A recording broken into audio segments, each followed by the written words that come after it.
Yo, Thought Warriors. What is up? Higher Learning is on. It's Ivan Lathan Jr. And it's me, Rachel and Lindsay. Rachel, you ever seen Clara's Heart? No. Never saw that. Clara's Heart. You just saw it. No. Oh. I've seen it before. So we're talking to Kerry Washington later, and we're talking to her about a revival that's happening. It's kind of a revival. Not really a revival. It's a reimagining of Whoopi Goldberg's one woman Broadway show from the 80s. Now, Whoopi Goldberg has come back and redone the show. She redid it in the early 2000s, but now they're reimagining it with a bunch of different actresses playing Whoopi Goldberg's roles. Right. Instead of, Whoopi played 5 different characters. Right. They brought in 5 different actresses because Kerry felt like Whoopi nobody could do what she did. Right. It takes 5 women. So because of that, I went on a Whoopi deep dive because I loved Whoopi movies in the 80s. Okay. Jumpin' Jack Flash, Burglar. I'm not going to sit down and like rewatch The Color Purple on a random Sunday, but Clara's Heart was one of my favorite movies with Whoopi Goldberg. If you guys don't know Clara's Heart, Neil Patrick Harris plays a young man that, his parents are going through it. They had just lost a baby, and then they go on vacation in Jamaica. The family is dysfunctional. Everyone's mad at each other, and who do they meet? Clara, who's awesome. They hire Clara to come back to Maryland and work for them, and then she forms a bond with Neil Patrick Harris, and the whole thing is about their bond. The parents end up getting divorced and all of this stuff. And I forgot about one part of Clara's Heart at the end that is hysterical. Uh-oh. When Neil Patrick Harris's character gets mad at Clara because Clara says, hey, he wants to move. This is what happens. He wants to move to live with his father in Baltimore. The mother goes to California. The father stays in Baltimore. He wants to live with his father in Baltimore because he wants to be closer to Claire. Claire says, can't do that. You got to go and live with your mom. Like mothers and sons, it's a bond, right? It's a bond. And Neil Patrick Harris gets mad, and what do you think he does to Claire? What? He tells her, I knew you'd just be a nigger in the end. No. I forgot. That's how the movie ends? No, the movie doesn't end like that. Clara comes along, and she hold on. Clara comes along, and this makes me never want to see this. Listen. What about what you told me? No diss, you said. No, that you can depend on me. Claire's Jamaican. I heard You're the just accent. looking to cop out. You just love me because you had no one else. Oh. Maybe that's what happened to Ralphie. Ever think of that? Ralphie's her son. Look at how he's talking. Selfish You pig. just cared about yourself. Yeah. And that's why he did what he did to you. Now, I got to talk about that too. You're a very nasty child to call me selfish. I'm doing this for you. You made me love you. Now you're dumping me because it got to be too much for you. Oh, you'll get another job and you'll never see me again. You'll just be a nigger in the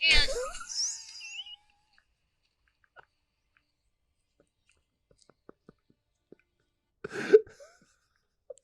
We might have to have Neil Patrick Harris on the show to talk about that. Now, by the way, that's not... Obviously, that's in the script, but I'm just saying, as a child, I wonder if he reflects on that role. That's not even the worst thing that he said to her. Oh, my God. And the thing that he said earlier, because he mentions her son. There's backstory between her and her son in the movie.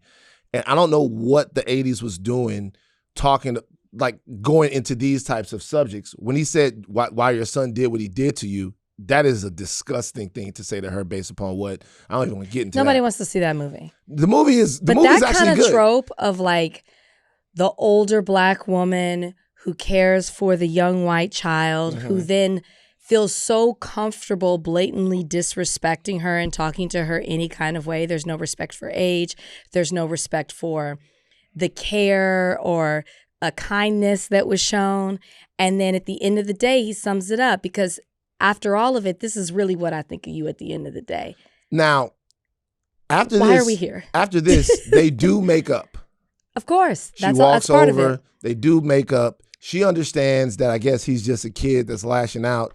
And So no, there's a deference. Well, I know that's what she shown. believes. That's what she believes, It's different time. and that is what they wanted us to believe at that time.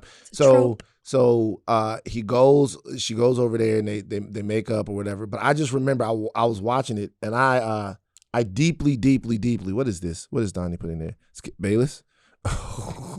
What's going on? Why is there a picture of Skip Bayless in the rundown? You don't remember Skip Bayless telling the story? Oh yeah, about the woman who cared for him. Mm-hmm. That child grew up to be Skip. That's Skip Bayless now. Yeah, that's right. Good job, Donnie. I forgot about that, Donnie on the spot. But yeah, I watched Claire's Heart, and it's like you I knew you'd just be a nigger in the end. Is what he told her. That's what he told Claire. No, that's a movie I never want to see. Whoopi Goldberg. It's a good movie. Whoopi Goldberg got like hits, man. So shout out to her. We'll talk to Kerry Washington a little bit later. Rach, what's up? What'd you do this weekend? What did I do this weekend? Friday, game night. I was teaching somebody how to play spades. Tough. Black, by the way, before you might say anything. Tough. And then where y'all get these niggas at? Tough. You know, I'm finding out that's more common, that there are black people who don't know how to play spades or dominoes out here. Yeah. Out here from all different places, but they live out here. And I learned as a child going to family reunions and being like, what's everybody doing? What's going on? Pull up a chair and you learn. That's how I learned how to play dominoes, how I learned how to play spades. Yeah. It's fascinating to me because it's just, I don't know. It's just so a part of the community, the culture. But anyways, yes, how old? 31. So they know how to play. We might be losing recipes. I can see that. Like we might be. Do you play spades, Bernard? I play spades and dominoes. Okay. Don't do that to me. Yeah, that's right. Bernard. That's right. Game night, and then Saturday I went out to Compton Rodeo. Shout out to Compton Cowboys, Compton Museum. They put on Randy a whole. Savvy. Shout out to Randy. Had a great conversation with Randy. Mm-hmm. You two need to have a conversation. We'll talk about that. It was supporting, just like it was. There was a moment of silence for Eric Washington and the young woman who lost her life. And this event was actually supposed to be in Compton.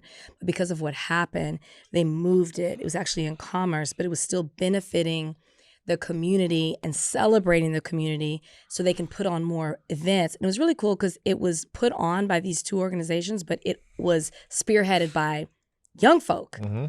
And there were, Mechanical Bull. It was the Black and Brown community. There was a Latino band that was playing. There was DJ, shout out to Gamma Ray, Thought Warrior, DJing the event. You could ride horses, you could do horse walks, you could do like a little like tent setup of like different informational things. You could get your picture taken in like one of those old where they like put the slide in and cover up themselves. You know what I'm talking about? Yeah. And like the flash, it looks like it's straight out of the 1800s.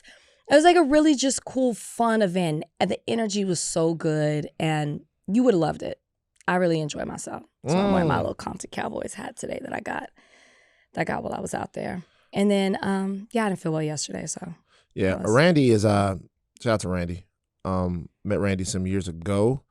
Randy is one of the most talented people I've ever met. One of the most sincere, talented people I've ever met. The Compton Cowboys have a unique, traditional, cultural movement that really is a part of the fabric of Southern California to me. I think even more than they know or get credit for. It's a worldwide movement. I hear about it people hear about it. If I start saying I'm from California and that I grew up riding horses, they always ask me about the Compton Cowboys. And they do so much behind the scenes. Like most of the stuff that you see on camera is they use Compton Cowboys to consult on the stuff that they do, especially out here in Hollywood. Man, you know something else? I don't know if he is going to want me talking about this. So Randy had a record back in the day. Because, Randy's a rapper, music. Yeah, does music. Randy had a record back in the day. And, I know people around, like, whatever, the industry or whatever. He knows people around the industry. Obviously, he was working with, I think, Dre at one point. I remember everybody I played that record for, everyone was like, that is phenomenal. That, like, I gotta have it. And I was just always wondering, it's like the whole aesthetic, everything, everybody was into it. I don't know. Me and him never really actually talked about it, but just a relentlessly talented, sincere person. They just having the Compton Cowboys. Shout out to them. I was at the con. Oh yeah, you were there. Yeah, I was at the con. Forever. I was at the con. I was at the con for a long, long time. Back from the con, had so much fun. The con is fun. The con is fun. We went to the Blurred and Bougie party. That's what it was called? Blurred and Bougie. It's Blurred a and good Bougie party on Saturday night. Yep, me and the Midnight Boys, Khalika and Lauren. We all went out there to the Blurred and Bougie party. Okay. Everyone had fun at the Blurred and Bougie party. Then the Midnight Boys took over San Diego. In what way? They went crazy. Like Jomi, Steve, and Charles. You didn't join them? No, I was there, but I'm not going crazy because Unc's feet started to hurt. My back started to hurt. Okay. It's over. But I was there watching them just go crazy. Jomi is a drink buyer. Jomi's giving. He's a drink buyer. Jomi is a, hey, nice to meet you. All the drinks on me. Randoms. Oh, yeah. Oh, I thought you meant for you guys. No. Jomi is a drink buyer. Jomi's a drink buyer. Does he have to be lit to do that, or does he just naturally do it? I think that Jomi is That's how you know when he's lit. I think Jomi is actually the type of guy that wakes up and like looks at his and goes, fuck, I was going crazy. We all know like drink buyers, right? I know ladies who are drink buyers, like guys drink buyers. Like after you go there, you start having fun and all of a sudden you don't want nobody to pull like their credit card out to buy drinks. I can be like that. I can be like, shots, everybody shots. Yeah. Charles is a stealth assassin. He moves solo on the dance floor to a lady. He does. Remember at our birthday party? Yeah, he moves solo on the dance floor. And he has a single dance move that he does when he does it. He's like, and then Steve, I don't know how Steve knows the word to every black song ever made. Steve, so it was fun. I'm glad y'all had fun. Comic-Con was fun. We're going to start at Comic-Con right now.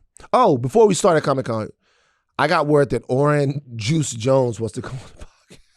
We have to let him come on. Let's go. We have to let Donnie, him come on. you're into Orange Juice Jones. Somebody, so I haven't spoken directly to the Juice Man, but I did get word that Orange Juice Jones would like to come on to the podcast. And I thought about this. How could we say no? Not just him. Let's get all of the hit makers from the 80s that are still with us and doing well, doing well health-wise and stuff like that. Let's put them on there. Let's put an Alexander O'Neal on there let's look and see who's around and put them. Jimmy Jam. Huh? What'd you Jimmy say? Jam and Terry Lewis. Jimmy Jam and Terry Lewis. Those guys actually follow me. So let's get these people on and let's talk about these records. Because I don't want people to lose track of these records. I'm glad that we got the chance to have a conversation about Walking in the Rain. Or maybe you put people on like me. A lot of hating going on. You didn't treat me like that. When I said I didn't know the song, you played it, talked about it. About the Orange we walked Jones through songs. Oh. The orange, yeah, a lot of hating. And you know what you hated on the Juice Man. Well, you called the Juice Man a pimp. Let's be honest. I did. You called the Juice Man a pimp. He sounds like a pimp in the song. I did say that. Part of me is being playful, but I truly had not heard the song. Enjoyed the conversation we had. Enjoyed like the people saw it on social media, but it always irks me when the people are like, you take it just a little too far. Several people. Rachel needs to get her black card taken. Guys, I wrote on one person. I go, oh, please. No, not the black card. Mm-hmm. Listen, it's probably one of the corniest things I think we could say at this point. That the black card that we're needs to still be taken? referencing the black card. It's just a little corny. Right. It's just a little corny to me that I don't know the song. I admit it. I'm not the only one. I had a few people out who reached out. It's like, I'm your age. I didn't know it either. It is what it is. Isn't a measure of blackness. Appreciated being educated on it. And so I made a top 5. I don't think we should be telling people they should lose their black card. Okay. I made a top 5. Top 5 of what? These are the people, these are the only times you should talk about somebody's blackness. Okay. Okay. 1, people who take away people's black cards. That's number 1. That's tough. 2, mm-hmm. people who invite others to the cookout. People who are still using that term. Oh. Invite people to the cookout. Mm-hmm. hold on, I made a list somewhere. I was writing this down. I literally woke up thinking about this morning. What's on your mind? Black people who don't vote. Oh, come on. Nope, sorry. That's where we are right now. Black people who use the term black card. Okay. Black people who refuse to date black people. Okay. I'm open it. You can date everybody, but just refuse to date your own guy. Mm-hmm. Black people who define beauty as good hair and light skin.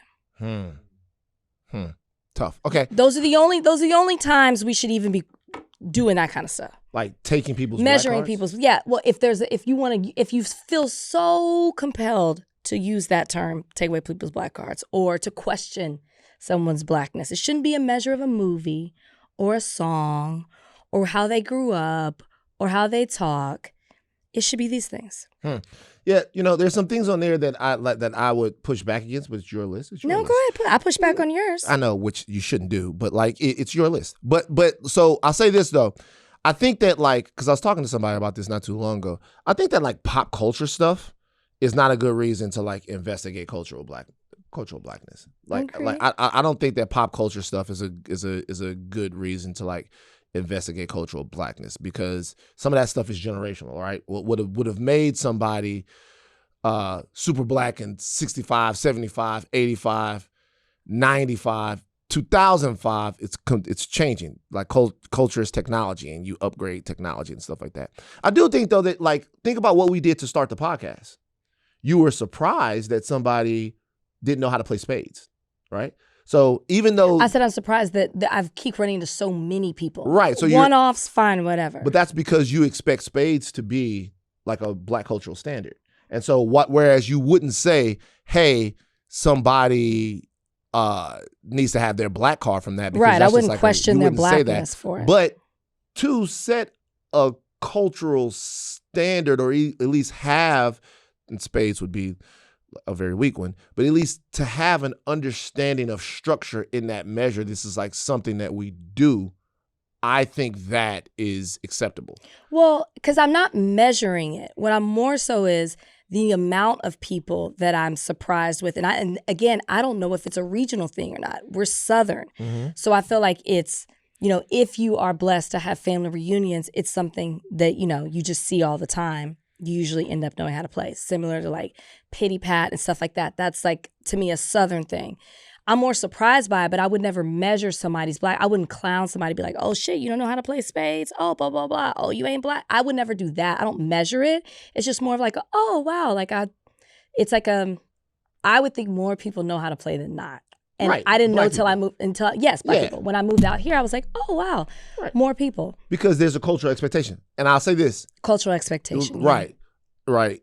Every single culture does this. And this is the kind of thing that's interesting about black culture, because it's such a scarlet letter to blackness is such this catch-all of safety and inclusion amongst black people. It's such a scarlet letter to be like deemed anti-black or not a part of that. Mm-hmm. It's like, because black also kind of defines American cool, and you are like almost born into like the birthright of American blackness with your black skin. People expect you to be a certain way, and then when another black person takes that from you, it hits like even harder than maybe it would from in like other cultures, right? But every single culture litigates their cultural standards. Every culture. Every single culture has a way that they eat, worship, celebrate, all of that stuff. And if you don't know some of that stuff, they look at you and go like, whose man's is this? Every culture does that. That's what makes something culture. Right. So I think that there's sometimes a different, I wouldn't say that Orange Juice Jones is something that should meet that. You know what I mean? But it is interesting to me who like stuff like that, because there's other stuff that maybe I don't know. Like I grew up in the niggerest of niggerest places, but for example, I didn't grow up like eating oxtails and stuff like that. In other places, that's standard black food. Yeah, it is. And like where I'm from, not there's gonna be a bunch of people from Baton Rouge that go, we ate it all the time. I didn't eat it. Yeah. You know what I mean? So we had other stuff that we ate that was, whatever. But like, no, you can't take somebody's black card because they don't know Orange Juice Jones. You can take it for Anita Baker though. It could be ripped away. I don't give a fuck. It can be taken right from them. But in front see, of them it's and not burned. that I don't know her. Nah. It's not that I don't know her songs. It's called a preference. Tough stuff. Just like new Black Panther being cast. It's tough. It's burning up the internet. The interwebs the interwebs have conspiracy theories surrounding this. Donnie? Yeah, let's talk about it. At Comic-Con this weekend, director Ryan Coogler took the stage to announce that Black Panther 3 is on the way as expected in 2028, but also that actor David Jonsson is going to play T'Challa's grown son, who was introduced at the end of Wakanda Forever. Were you in the room? I was. Were you shocked? Yeah, give us. You have boots on the ground. Give us the play-by-play. So first of all, just to let you know, the Marvel panel is at the end of the day. I think Kevin Smith comes on after, but the Marvel panel is at the end of the day at Hall H. We didn't have passes to the Marvel panel. So we didn't have passes to the Marvel panel. So what you have to do is there's a press section in Hall H. Then there's a general admission section. Hall H, I think the capacity is like 7,000 people or something like that.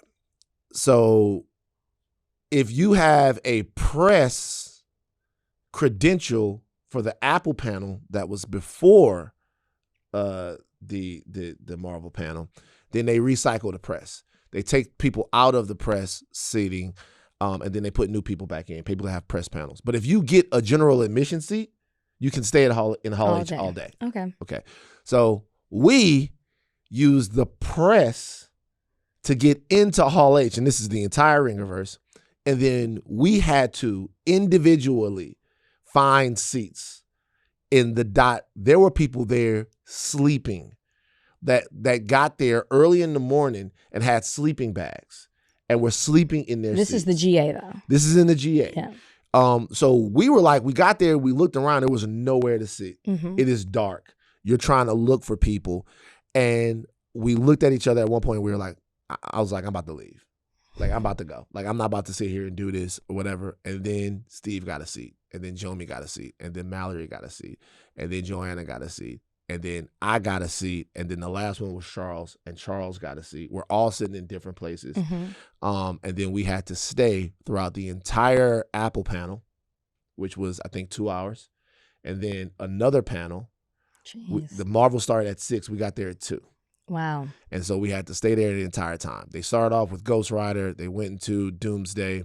They did Spider-Man Brand New Day, just kind of keeping people abreast of what's going on in Marvel. The Doomsday panel was phenomenal. All of you guys can hear all of that on the Ringerverse. And then at the end, Black Panther, the Black Panther announcement was made. Coogler comes out. And you knew that was happening? I didn't. Okay. I didn't know figured if like it was on the schedule. Like you knew maybe Spider-Man, you knew. They never give a schedule. Okay. So like it's just Marvel. It's Marvel. They come out and they give you what they give you, and you don't know the production value that's going to be involved. They give everybody Doom masks and all that stuff. Anyway, so they come out and everybody was expecting Denzel Washington to come out. Right. Because people were saying Denzel Washington was in town and all that stuff like that. Denzel did not come out. But they did introduce a new Black Panther, David Jonsson, who his career is going crazy right now.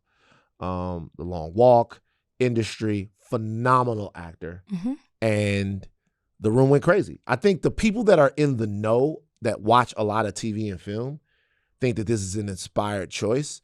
I think that outside of those people, they probably wanted a bigger name. So was he ever, obviously names were floating around. People were wondering how it was going to be done. Do you just recast T'Challa in general, like that character?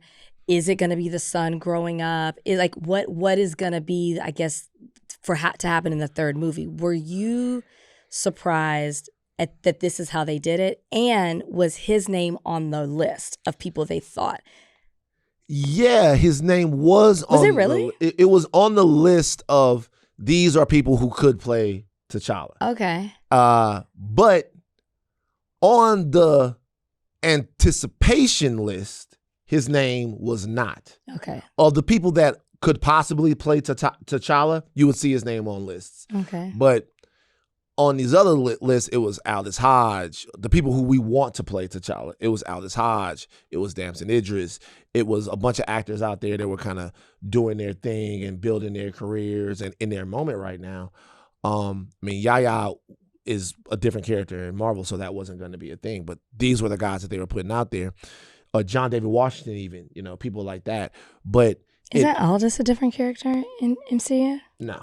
Oh, I thought he played somebody. No, he is in. Not that I'm aware of. I could be. Well, I wouldn't know. He's in DC. He plays Hawkman. Oh, okay. That's it. That's what I'm thinking of. Okay. But anyway, so he comes out. It's a big deal, and then for everybody in the room, they love it because these are people that watched like Alien Earth. These are people that watched The Long Walk. These are people that watched watch industry. But then the people that wanted a splash casting were probably expecting something different. So that's the people outside of a room like that. And now you have people wondering like why Damson was not cast as Black Panther. And there was concept art that came out a little while ago that showed Battle World in Avengers Secret Wars. And the guy who they had playing the King of Wakanda looked like Damson Idris. Who is it? I mean, it's just art. It was concept art. It was concept art that they came back and talked about was maybe concept art that had been commissioned to be used at a time.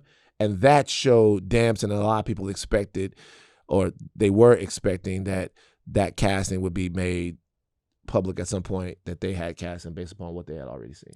I mean, to be expected that, I think that whoever they named, even if it was somebody on the anticipated list, there was going to be criticism, there was going to be pushback, because I think a lot of people are still emotionally tied to Chadwick Boseman and the sudden loss of Chadwick. And so I think that there's nobody can replace him, a disappointment, and whoever tried to come and follow. Like those are even though he is playing the son, he's still Black Panther, and I just think that that's going to be that's like a heavy load to carry. But I wasn't surprised that people were questioning it. But for me, it's like, Ryan Coogler comes out and is like, they've been sitting on this for like 5 or 6 months. Yeah. He secretly met with him, and he said he felt it like deep within. I think we all trust Ryan Coogler at this point when it comes to making these type of decisions. And so for me, I'm like, if he felt it, I'm excited about it. Yeah. But again, I'm also not as invested. I'm not an MCUer. Yeah, look, it's going to be amazing. Of course. It's going to be amazing. The more interesting things to me are not about who's going to be cast to play T'Challa. They very rarely miss in casting these roles. Mm-hmm. We can talk about some high-profile misses in Marvel history or some characters that people don't dislike as much. They very, very rarely miss in casting these roles. I think I'm more interested in like story. There has to be a time dilation of some sort if he's going to come of age. There are 2 movies that they are going to get to. Does he come of age in Secret Wars? Is like what ends up happening. To your point, it is T'Challa, but a different T'Challa. So will this version of T'Challa be more faithful to the comic books? Because in the comic books, it is T'Challa that is the super genius. T'Challa is one of the smartest guys in all of Marvel. Like legitimately, T'Challa, Black Panther, is one of the top 5 smartest characters in all of Marvel. All the tech and stuff like that, he's coming up with a lot of it and all of that. So people are wondering, are they going to get a closer to the comic book portrayal of T'Challa? Where does the story go from here with this new Black Panther? So, I mean, no one can recreate what Chadwick Boseman did because Chadwick Boseman played the character. He played a king like what he was, and he was a king. Mm-hmm. He was one of the most graceful, gracious, sweetest, dignified people you'd ever meet, and that exuded through the character and really set the tone for all of Wakanda. Mm-hmm. It poured out of him, and no one else is capable of that because no one else is Chadwick Boseman. But you still have to recast a character at some point, or else the character dies with him, and that's not fair to kids and to other people who are looking up and looking to Black Panther as a character. You had to recast him. This next one, Donnie? Yeah. So also happening this weekend was the WNBA All-Star Weekend. And aside from the things that were happening on the court was the big news coming from Dejanay Carrington of the Chicago Sky. She publicly accused her ex-girlfriend, Las Vegas Aces forward Nalissa Smith, of cheating with multiple players around the league. She posted on Threads, "Since MFs want to be funny today, I'm going to be hilarious. Yes, Nalissa cheated on me with Deja Kelly and Aaliyah Nye, plus many more." Now, Carrington is scheduled to face off against Smith and Kelly on August 1st. When they host the Aces, and she's going to go up against Nye on September 19th. So interesting games coming up. So Nalissa went on her her streaming platform, and she addressed, there was at the Stud Buds had a after party, and there was like a camera that showed some arguing that was happening, and it looked like Nalissa and maybe it was Deja who were out, who got kicked out. And then she addressed that and she was like, that wasn't it. It was the end of the party, blah, blah, blah, blah, blah. Not quite what people are making it seem like. And then, of course, you can see on the live, people are like, are you going to talk about the cheating? Because that is what we are here for. You going to talk about the cheating or not? And then she's like, yeah, she never says no. She more so is like, this is crazy. We've been broken up a year. Why are you mentioning this now? Why are you naming other people? People were just at home minding their business. They got to wake up to this. And so she just kind of talks around it, but she never fully just says flat out. She's like, if I cheated, if she cheated, it's been a year. It doesn't matter. That's kind of how she's talking. Mm-hmm. But this had everybody, because we still don't know why Dejanay just decided to say, hey, I'm going to tweet this. We don't know what sparked her to want to say this, what happened. We just know it happened. Mm-hmm. And now here we are dissecting. Can I just say, what I love the most about this is it shows how big the WNBA is. It's a cheating scandal. Everybody is so invested in this cheating scandal. Not that I'm condoning cheating or people's pain or any kind of thing like that, but the fact that so many things happened during All-Star Weekend. Records were set. There were other couple news. We learned more about, just from offsite stuff, interviews that happened, more about Asia and Bam's relationship, and that he had a really emotional interview talking about her father and talking about what they want and wanting to get married and all that. There was just so many things that happened this weekend, but this is what people are still talking about, and it just lets me know how far the WNBA has come, because gossip is such a huge thing, and that excites me for them. It just does. I think it's good for the brand. I think it's great. That means people are interested not just in what happened, but who it happened with, which means I would see charts with lines drawn to okay, this person's connected to this person and this person's dating this person. You see that in popular sports leagues because you're invested in the people in addition to the scandal. That shows you how far the WNBA has come. And I'm excited for that. Yeah. Do you think the NFL would be better if there was some fucking going on? Let's say that Aaron Rodgers between players. Let's say Aaron Rodgers was hitting Josh Allen. What? What do you want me to say? What do you want me to do with I'm just saying, that's exciting. Let's say Aaron Rodgers. It's interesting for sure. Let's say I don't know, Lamar Jackson. I don't know. Let's say he was hitting Puka. People wouldn't receive it the same, sadly. I know, but what I'm saying is that wouldn't that be an extra added wrinkle? It would be interesting, but it's two totally different. It would be so not talked about the same way. I know that it wouldn't, because the WNBA is really a league that is on the bleeding edge of culture.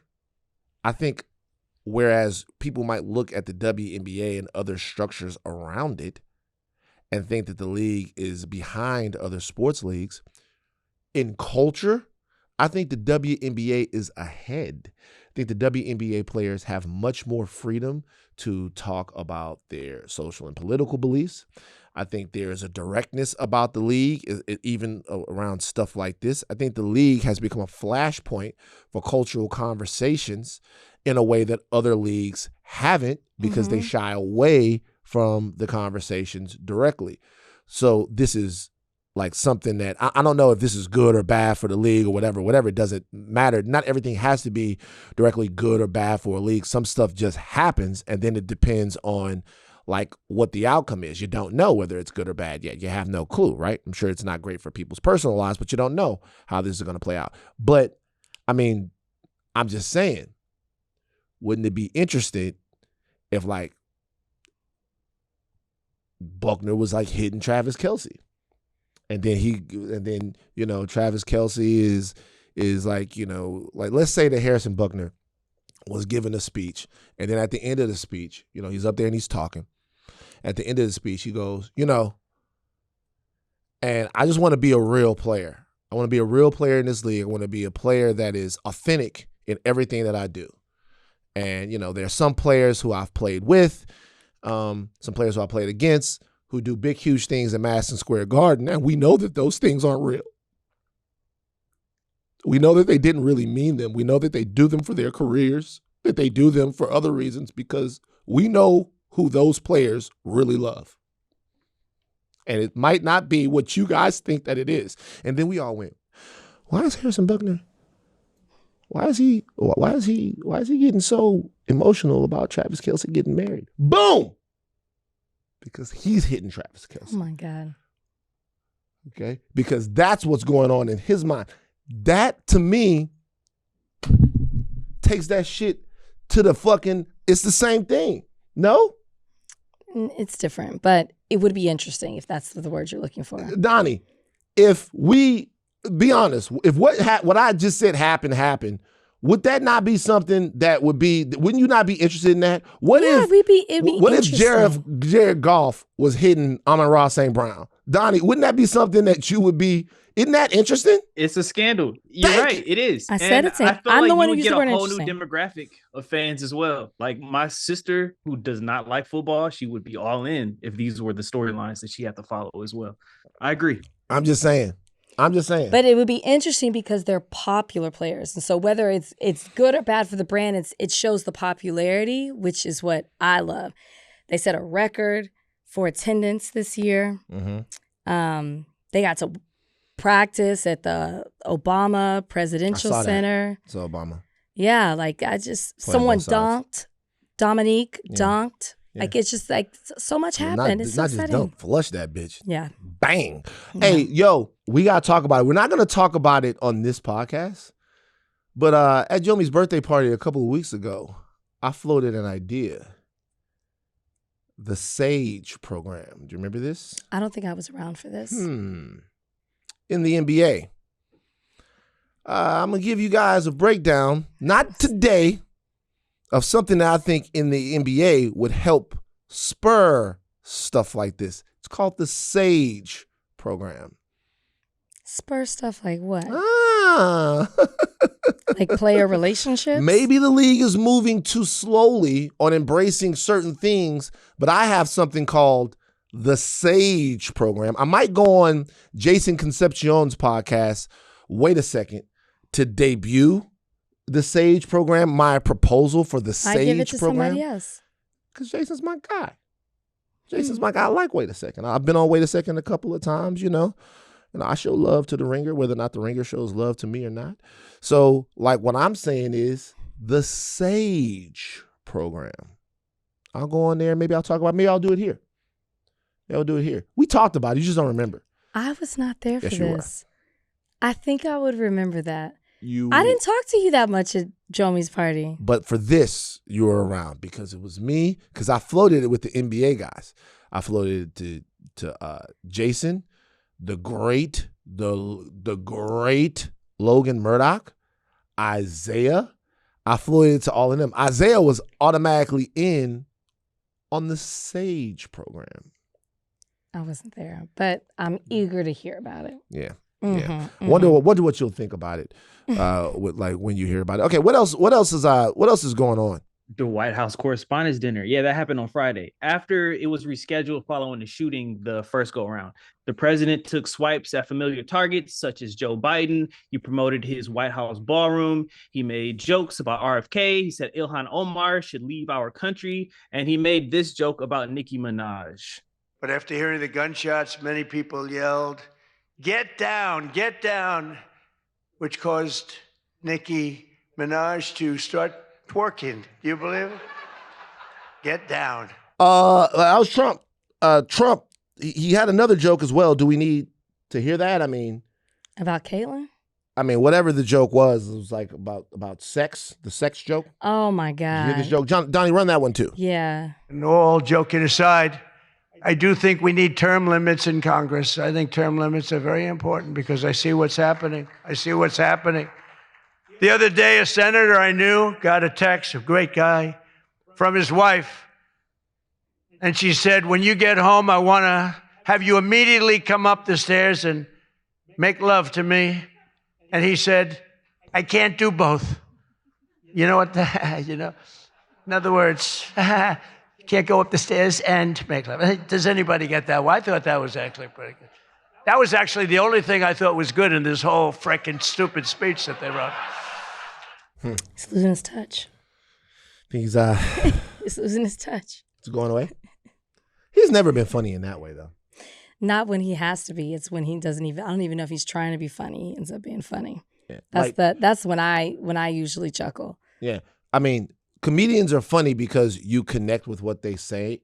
That's not why Donald Trump is funny to a lot of people. Donald Trump is funny because of his audacity. Yeah. So yeah. that normally it's Donald Trump is at him. Yeah. Yeah. Mm-hmm. This was. I didn't even know this was happening. It's tough. Did you? No. I didn't even know that they had rescheduled all of a sudden I'm on social and I'm like, what White House Correspondents Dinner? The fact that they redid this again, not shocking on the administration's part, right? Because it's the first one that Trump was going to be a part of. Of course, he wants to do it again. Of course, he wants this moment. Of course, he wants to, showcase how they're back and it's better and all of that. But the journalist that decides to come, I know it's part of the whole thing, and I know there were less people there this time, but I'm just shocked. I don't know. I guess I'm surprised we did this again. Surprised they went back for the 3 months later. I don't know. I just was like, really? We're doing this? We really needed to do this over again? I don't know. I think I was just taken aback more that this had happened. Not shocked at the jokes that were made. I'm sure Nicki Minaj thinks that was funny. She'll love the fact that her name was even mentioned. But he took it, as Trump does, or really anybody in that administration, it feels like, he took it as an opportunity to use the microphone and the stage to shit on people, to shit on different communities, which puts people in danger, to try to be funny in ways that are inappropriate, misogynistic, homophobic, transphobic, all of it. So, I mean, it was typical Trump, but I don't know.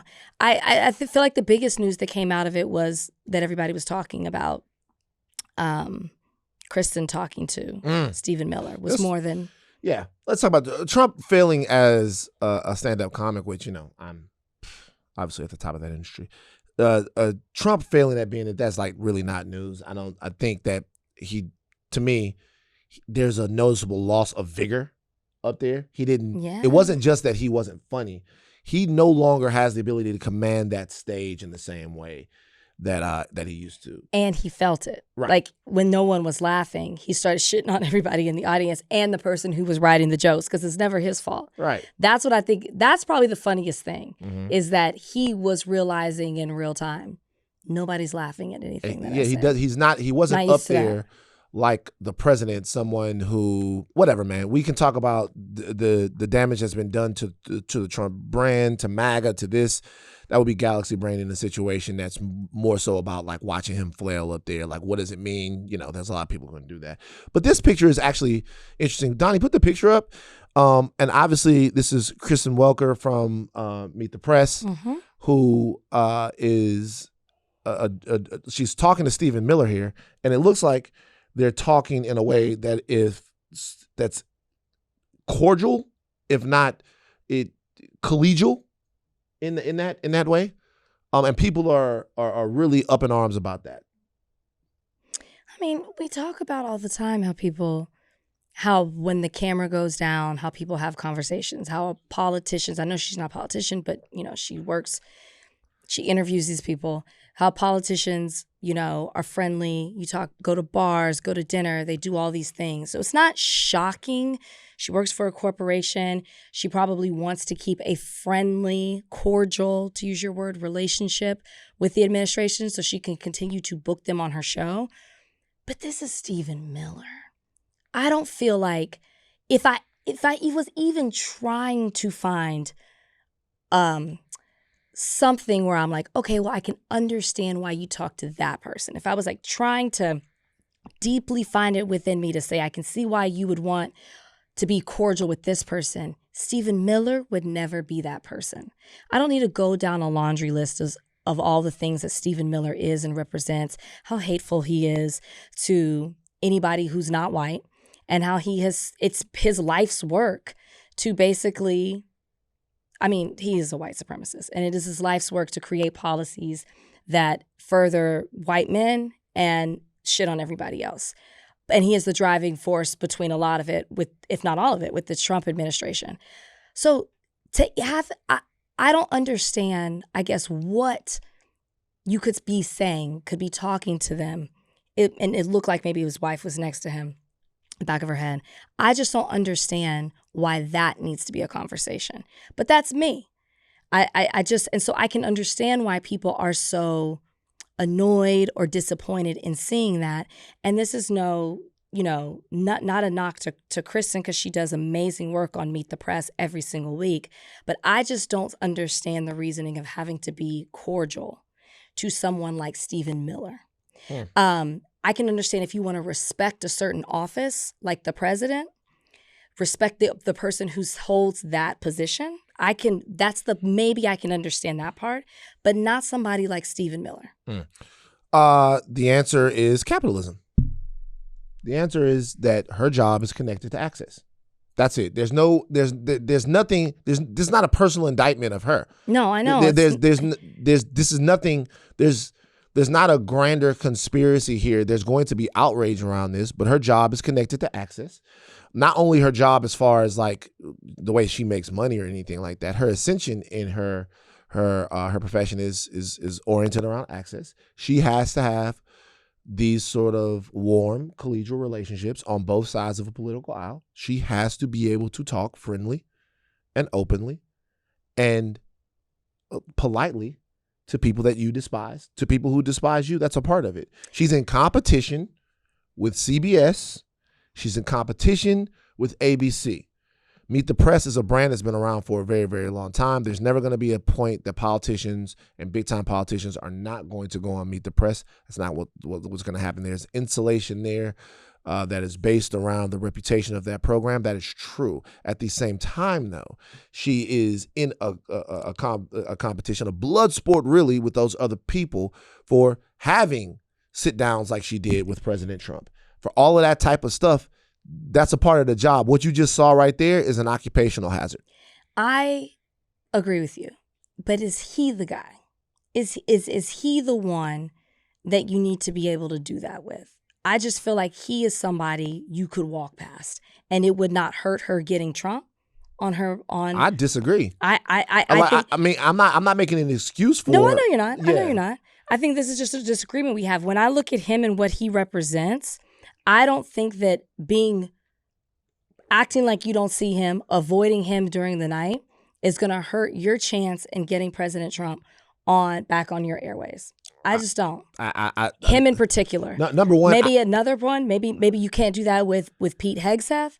Maybe you can't do that with J.D. Vance. I'm going to be honest with you. I think Pete Hegseth is significantly less influential to the president than Stephen Miller is.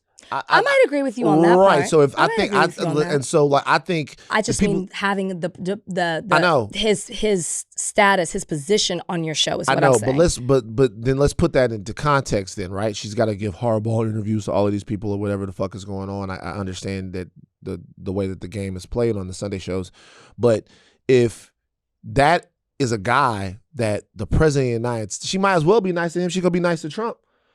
I mean, seriously, like that guy, Trump is, that guy has been made who he is by Donald Trump. That Donald Trump is using Stephen Miller to inform him so that he can get this grotesque sense of the set of policies and really this grotesque American political discourse machine that they've created. That deal is partly the brainchild of Stephen Miller. He's one of those guys. Stephen Miller abandoned that entire ilk. He's one of those guys. So yeah, she's gonna be nice to him. She's gonna be nice to him because if Stephen Miller goes, hey, I walked by Kristen Welker and she wasn't nice, we don't like her, blah, blah, blah, then there's going to be a chilling effect for the rest of the administration. She got 2 more years of this. I don't know. I guess, and I'm not fully disagreeing with you. It's just that Trump is always talking about who's nasty, particularly with women, who's a nasty reporter, who asks nasty questions, who works for a fake news organization, and then we'll sit down and do an interview with them. Yeah. Like, yeah, but a lot of that, even when they are nasty. But to me, though, a lot of that stuff is show by the time you're there. All of these different, every single outlet around would have loved to have been in the barn with Trump with the rain coming down, even though that didn't go right. To have that moment, everybody would have wanted that. Everyone would have wanted that. And that's a town that's built around relationships. Those relationships are sometimes those relationships involve just like profound personal, I guess, sacrifice or hypocrisy. Also, we don't know what they're talking about, and we have no idea how she actually feels.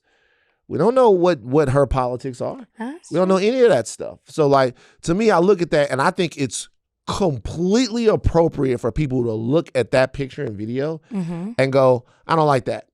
Completely appropriate. I'm not saying that it's not appropriate at all. Do not like mistake what it is that I'm saying. I'm saying, though, that that's the way it goes. And we're going to keep bumping our head over and over and over and over again because that's the way that it goes. Like, that's how it is. That right there is how it is.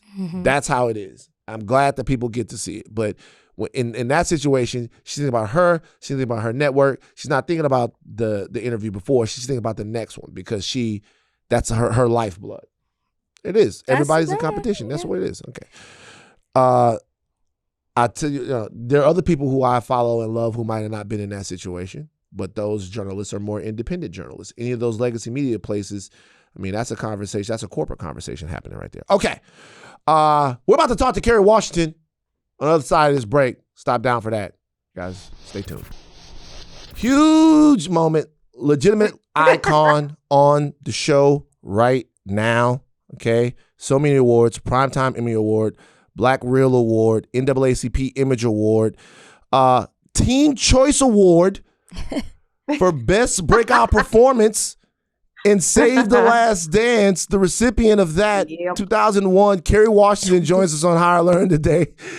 Thank you for joining us, Kerry. Where is into the archives? Where is the Teen Choice Award on the shelf? Where do you keep it? So the Teen Choice Award is actually a surfboard. They used to give people surfboards, which is crazy because the character that I'm playing in the Whoopi Monologues is Surfer Girl. And that never occurred to me until this very moment. But that surfboard lives at my manager's office. That's phenomenal. We should say that you are here because you are starring in and producing the Whoopi Monologues, a 5-actress reimagining of Whoopi Goldberg's landmark 1984 solo show, which is, for me, one of the most important moments in my life as a watcher of stuff because Whoopi Goldberg is so important to me, forming my taste in the 80s and the 90s and stuff, and that's so important to her career. I remember watching Whoopi. We talked about it earlier. We played a clip of Clara's Heart earlier in the show.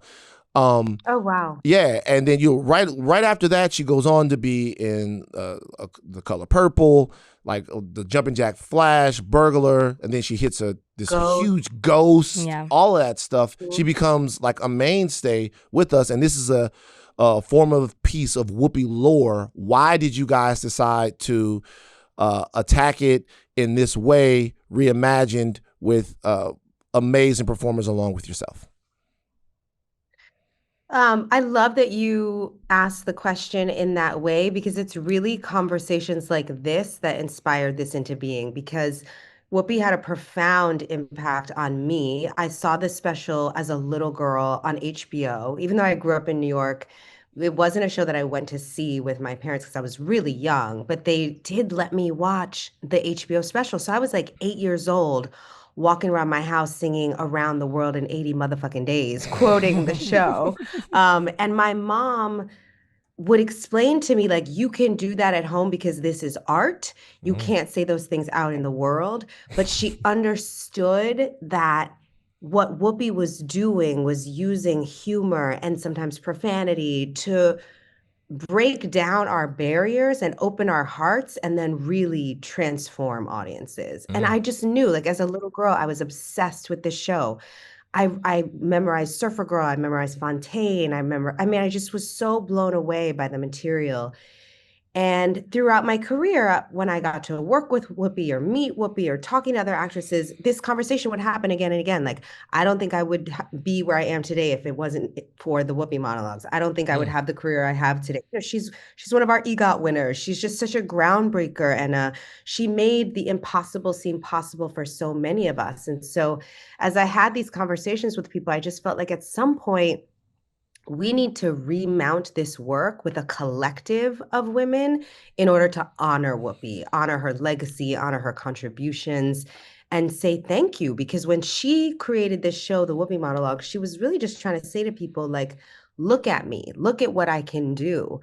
But her courageous act of doing that now puts us all in a place where, as a community, we get to say, look at us and look at what we can do as a collective. So I had the idea to do it, and I asked her if I could do it, and she said yes. Since then, my production company, Simpson Street, we brought the idea to Lincoln Center because it's such an incredible institution where I think art becomes very elevated in this space at Lincoln Center. And they said yes, and so here we are. It's interesting, too, because you're also bringing it to a generation that may not be familiar with it. And I'm sure that went into some of it.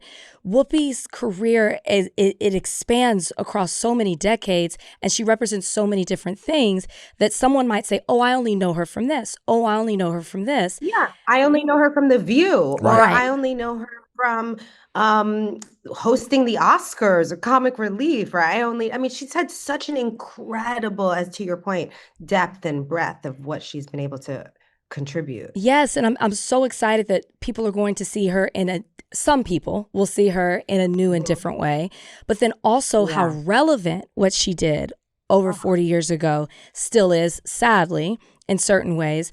But then I also it's so interesting to me for you.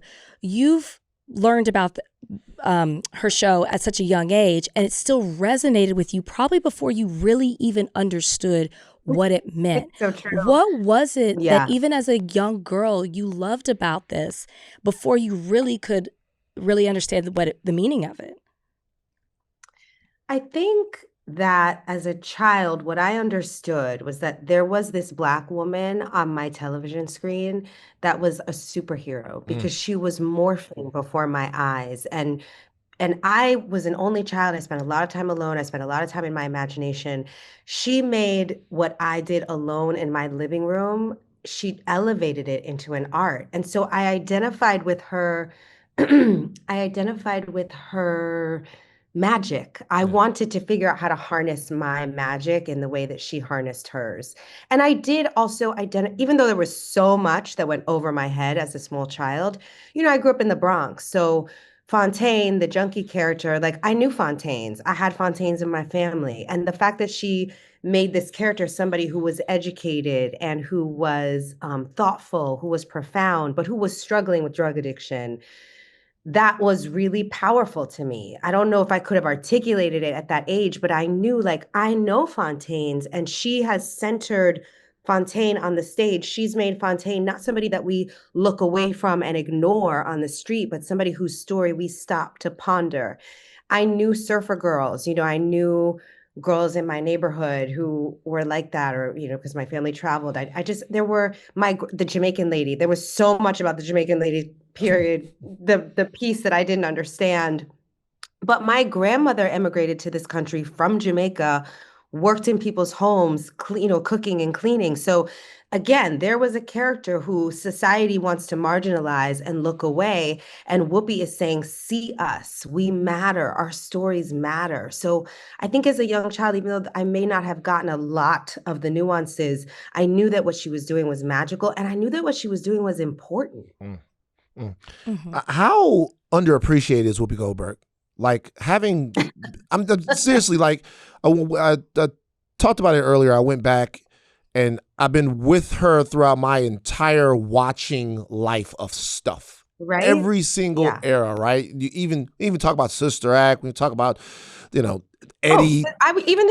I mentioned Ghost before because it's so funny to me. Like Tony Goldwyn came to the play the other night, and I think the first time I ever saw Tony Goldwyn was in Ghost, right? So Whoopi's even responsible for Olitz from Scandal. Like she's all the places, all the things. I still don't trust him because of that. Yeah, I know. My husband's always like, "Is somebody in the computers?" Like, he's in the computers. He's talking to Sam. Sam is the ghost. Yes. He's like he now knows Sam is real. I still don't trust him because of that. It took a lot. It took a lot for me to get over that. But she's had so many different phases of her career. This is a tremendous, not just execution of her work, but a tremendous tribute to her. How underappreciated, I'll ask you again, how underappreciated is Whoopi Goldberg from everything that she's meant to dramatic acting, she's comedic actress, she as a host, they're not very many people like her, period, ever to perform in this industry.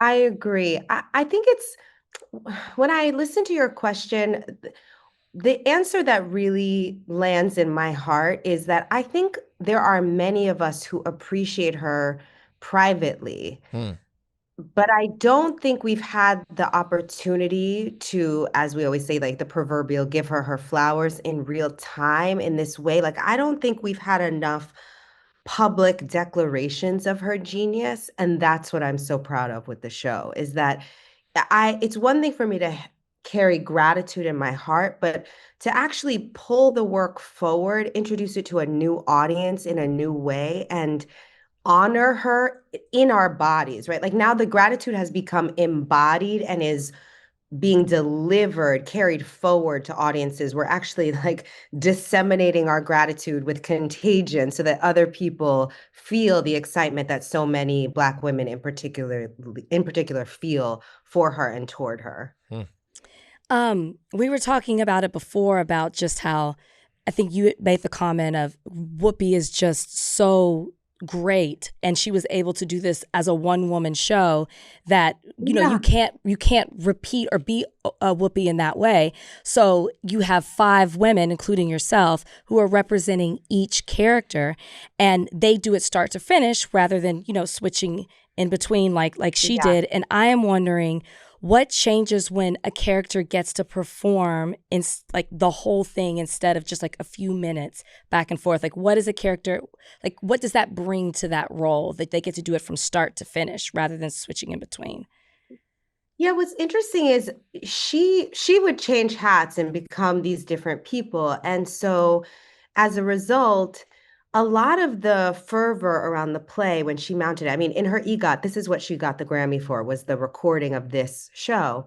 And I think people attributed her talent to it working. It was almost like this work was a piece of performance art that required Whoopi to make it work. And what we've done by taking her body out of it is you can actually see the genius in the writing because it works with or without her. Like, she wrote something extraordinarily profound and important, and like you said, still relevant 40 years later. One of the pieces is from a 20th anniversary special. So 20 years later, 40 years later, that the material still lands with audiences, every single audience leaves having laughed 20 times and cried 5 times. Like, people are like, it's such an emotional roller coaster.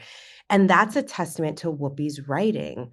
And I think as an actor, you get to like really dive into each character and have your whole being devoted to that character rather than worrying about switching hats. I mean, it's a phenomenal feat of talent and creativity that she played all 5 roles, because the 5 of us are exhausted from playing one role each a night. But I think it also allows us to like pour into each piece as its own separate opera. Did you give any thought? Was there even like an inkling of you trying to perform all 5 parts? Did you think about it in any second? Did you go, okay, I want to take all of it on? I think when I was a kid or a teenager, like maybe in high school or college, I had a dream of like one day I want to do the Whoopi monologues. But I remember I did a film called For Colored Girls that Tyler Perry directed, and Whoopi was in that, and Anika Noni Rose was in that, and Janet Jackson, and Loretta Devine, and Tessa Thompson, and we were all standing around one day talking about how important the Whoopi monologues were. And Anika Noni Rose and I actually started to recite monologues from our heads, like in her presence, and she was blown away. And I would have this conversation with Tracy Ellis Ross, who was like, oh, I used to perform it alone in my living room with a hairbrush as a microphone. Or Robin Thede, who was like, there's no way I would do what I do today if it hadn't been for Whoopi. And I was like, I think it would actually be selfish for me to do this on my own. There are so many of us who want to pour into her, and it would make it about me. It would be like, Kerry Washington brings back the Whoopi monologues. And I was like, the focus shouldn't be me. If we're going to honor Whoopi, the focus really needs to be about us coming together as a community to honor her. I also did a lot of work throughout my years with the Vagina Monologues, which was another really profound, important show that women would perform together. And I think that had some influence on how I thought about this. But I was like, oh, this should be about community. It shouldn't just be about me and can I do it? I would love, I mean, if we get to rotate the show and like have it have an extended life, I'd love to take on 1 or 2 of the other characters to continue to play, you know, like not play Surfer Girl, play Fontaine, or not play Fontaine, play, like there's so many opportunities to play, but I love the way we're doing it because I don't want it to be about me. Like I have to leave the show early because by the time we got all the dates figured out with Lincoln Center, I could only do a limited run. So I'm only doing 1 more week. And then the show's going on for another month at Lincoln Center. And Journey Smollett, who's genius and fantastic, she's stepping in to play Surfer Girl. She's going to be brilliant. I'm so excited. And I'm hoping that maybe that kind of test run is a model for if audiences have the hunger for it, for us to keep the show alive and continue to rotate different talented stars in and out. This kind of piggybacks on what you were saying about the different characters, but is there a character among the 5, besides your own Surfer Girl, that hits you hardest to watch from the wings, and why? God, they all do. I know that's not the right answer because I should have, but they do. They really they hit me in really different ways. I have to say Blonde Girl, and Blonde Girl is probably the character that resonated with me the most as a child because she's a child. And she is this little Black girl from around the way who fantasizes about becoming white.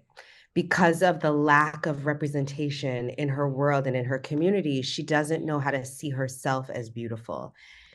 And that piece, I think that piece really landed on me as a child when I was watching, but now when I watch it, I feel emotional even thinking about it. Now when I watch it, I really think about my daughters.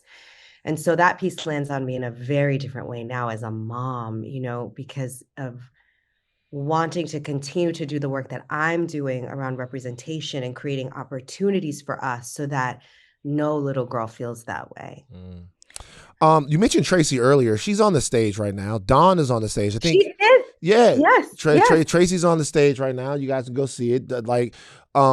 Dawn, I think every brilliant thing, and Tracy's incredible, and it's a 1-woman show. So in some ways, Tracy is simultaneously honoring Whoopi Goldberg with her show at the same time that we are. And she came to opening night and got to say that to Whoopi, and it's really amazing. What is motivating everyone seemingly like right now?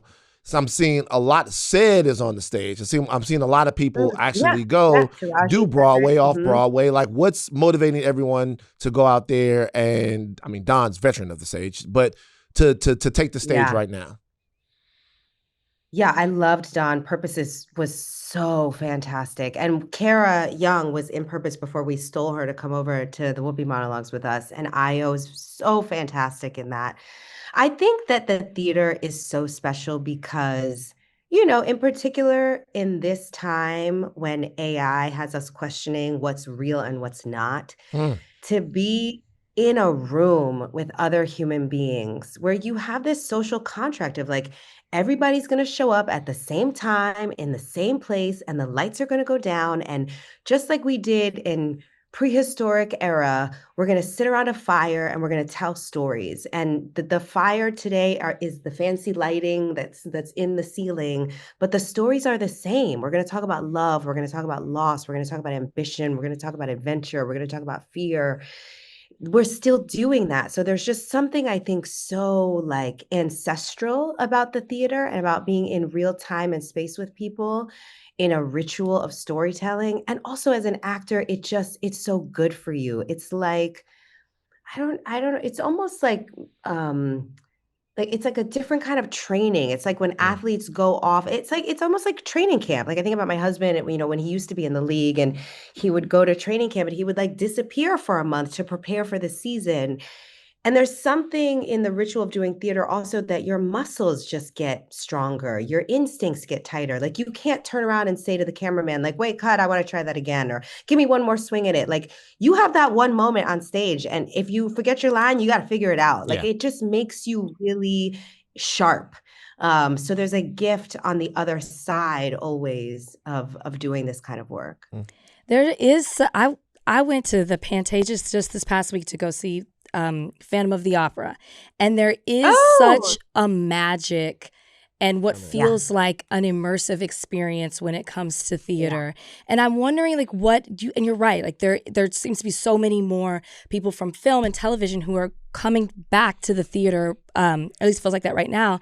And I'm wondering, like, what are your thoughts about some of the conversations that are happening about Broadway and how, like, there's a lot of conversations around Cats, Jellicle Ball, and just how it seems like these shows are disappearing so quickly despite the success and the awards that they have. And it still feels like there is this desire for people to want to go to the theater and to feel that. Like I said, I just did it last week, but for some reason it's not translating on Broadway. What are your thoughts on that? I think it's different. I think it's different because it's true. I'm so sad about Cats Jellicle because I love that show. So I mean, I good. was just saying to some friends of mine, I did something in that audience at Cats that I have only done in church, like leapt to my feet, arms in the air. Like I was so moved by that show.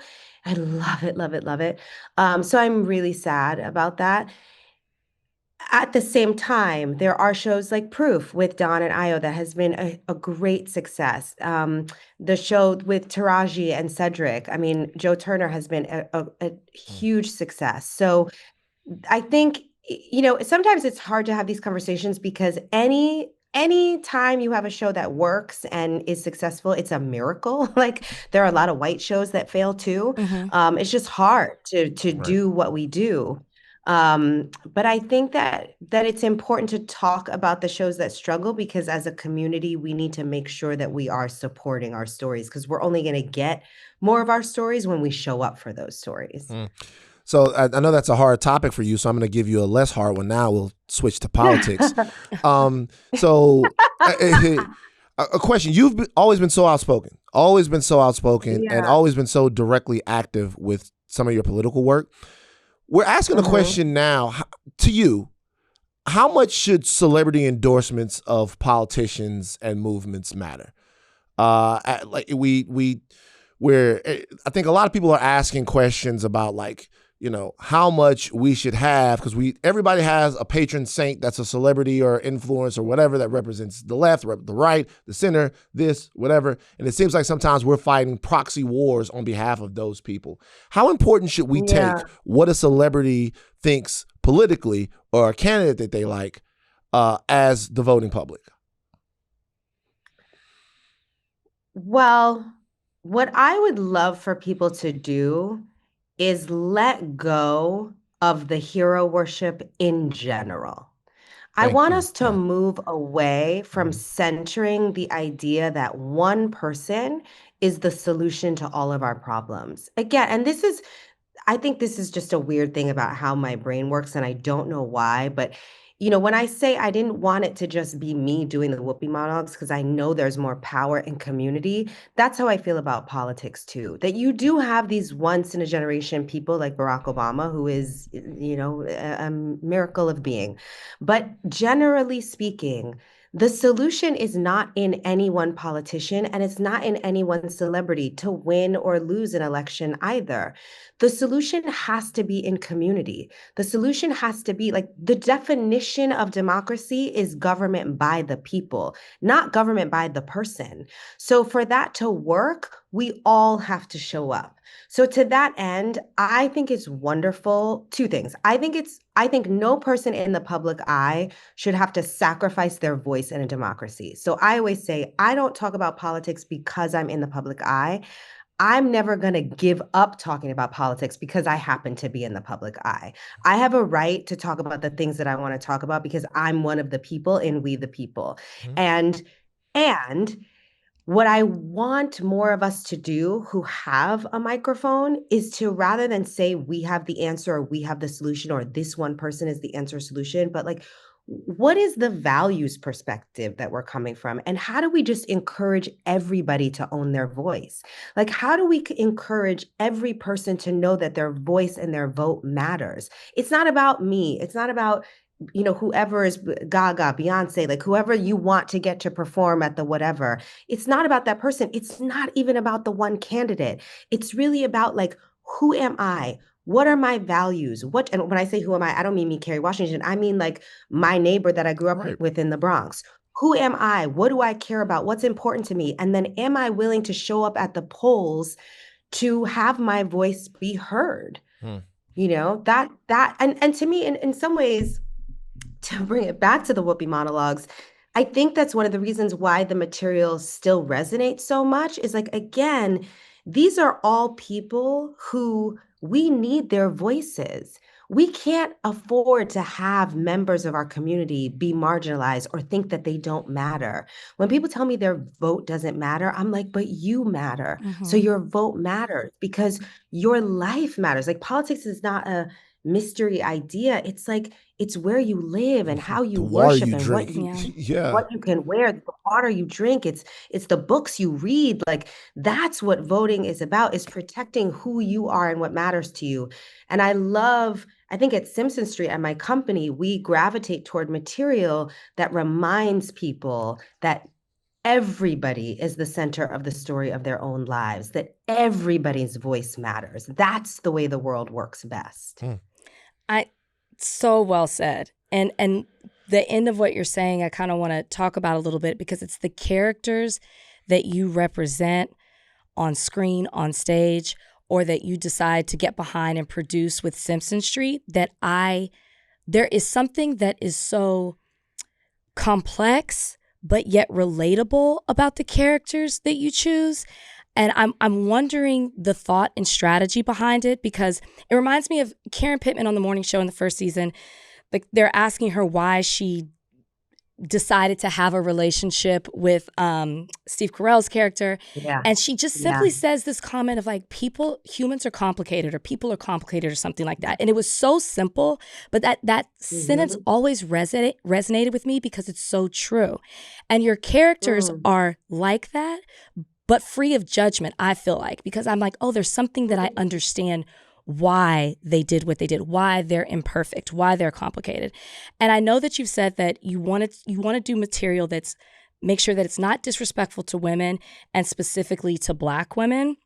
And I'm wondering, like, how do you find the difference between a flawed character who's honest and then one that just reinforces a stereotype?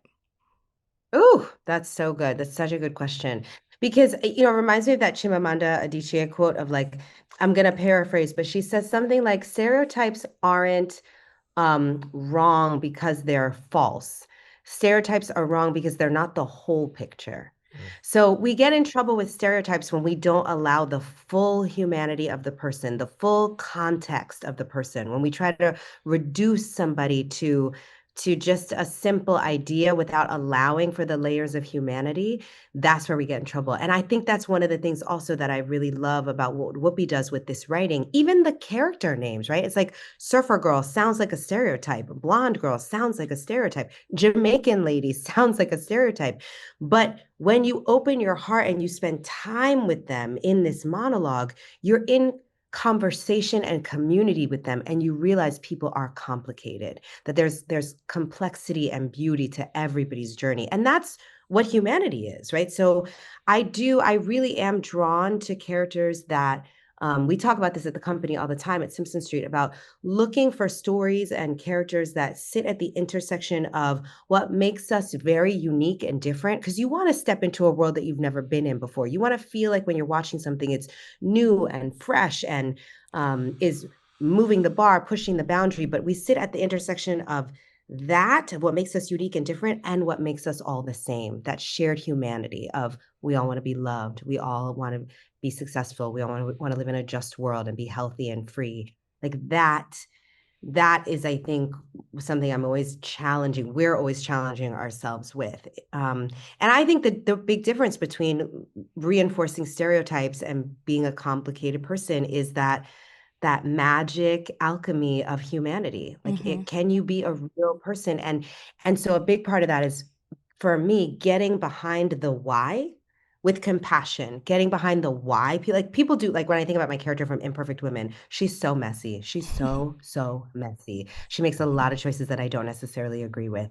So my job as a producer and as an actor is to get underneath the why from a compassionate perspective, so that it feels like I understand why somebody would do this. Like, hurt people, scared people do crazy shit. Like, to understand the humanity.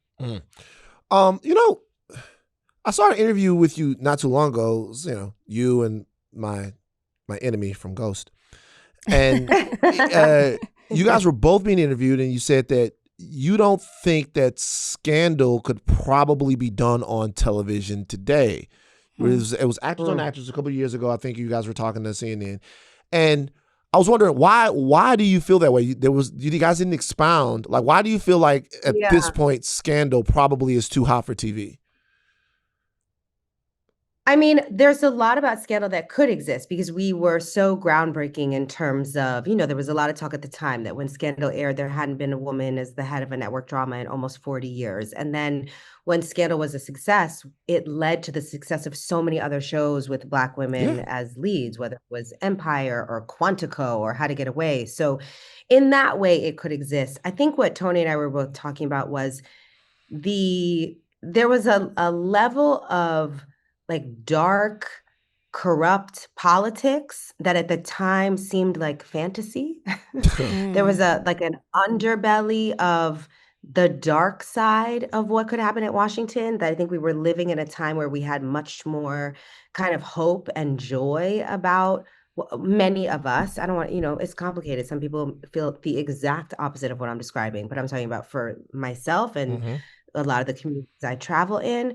And so I think, I don't know that in escapist ways, people would want to tune in to some of the issues that we explored on the show, because you see that on the real news.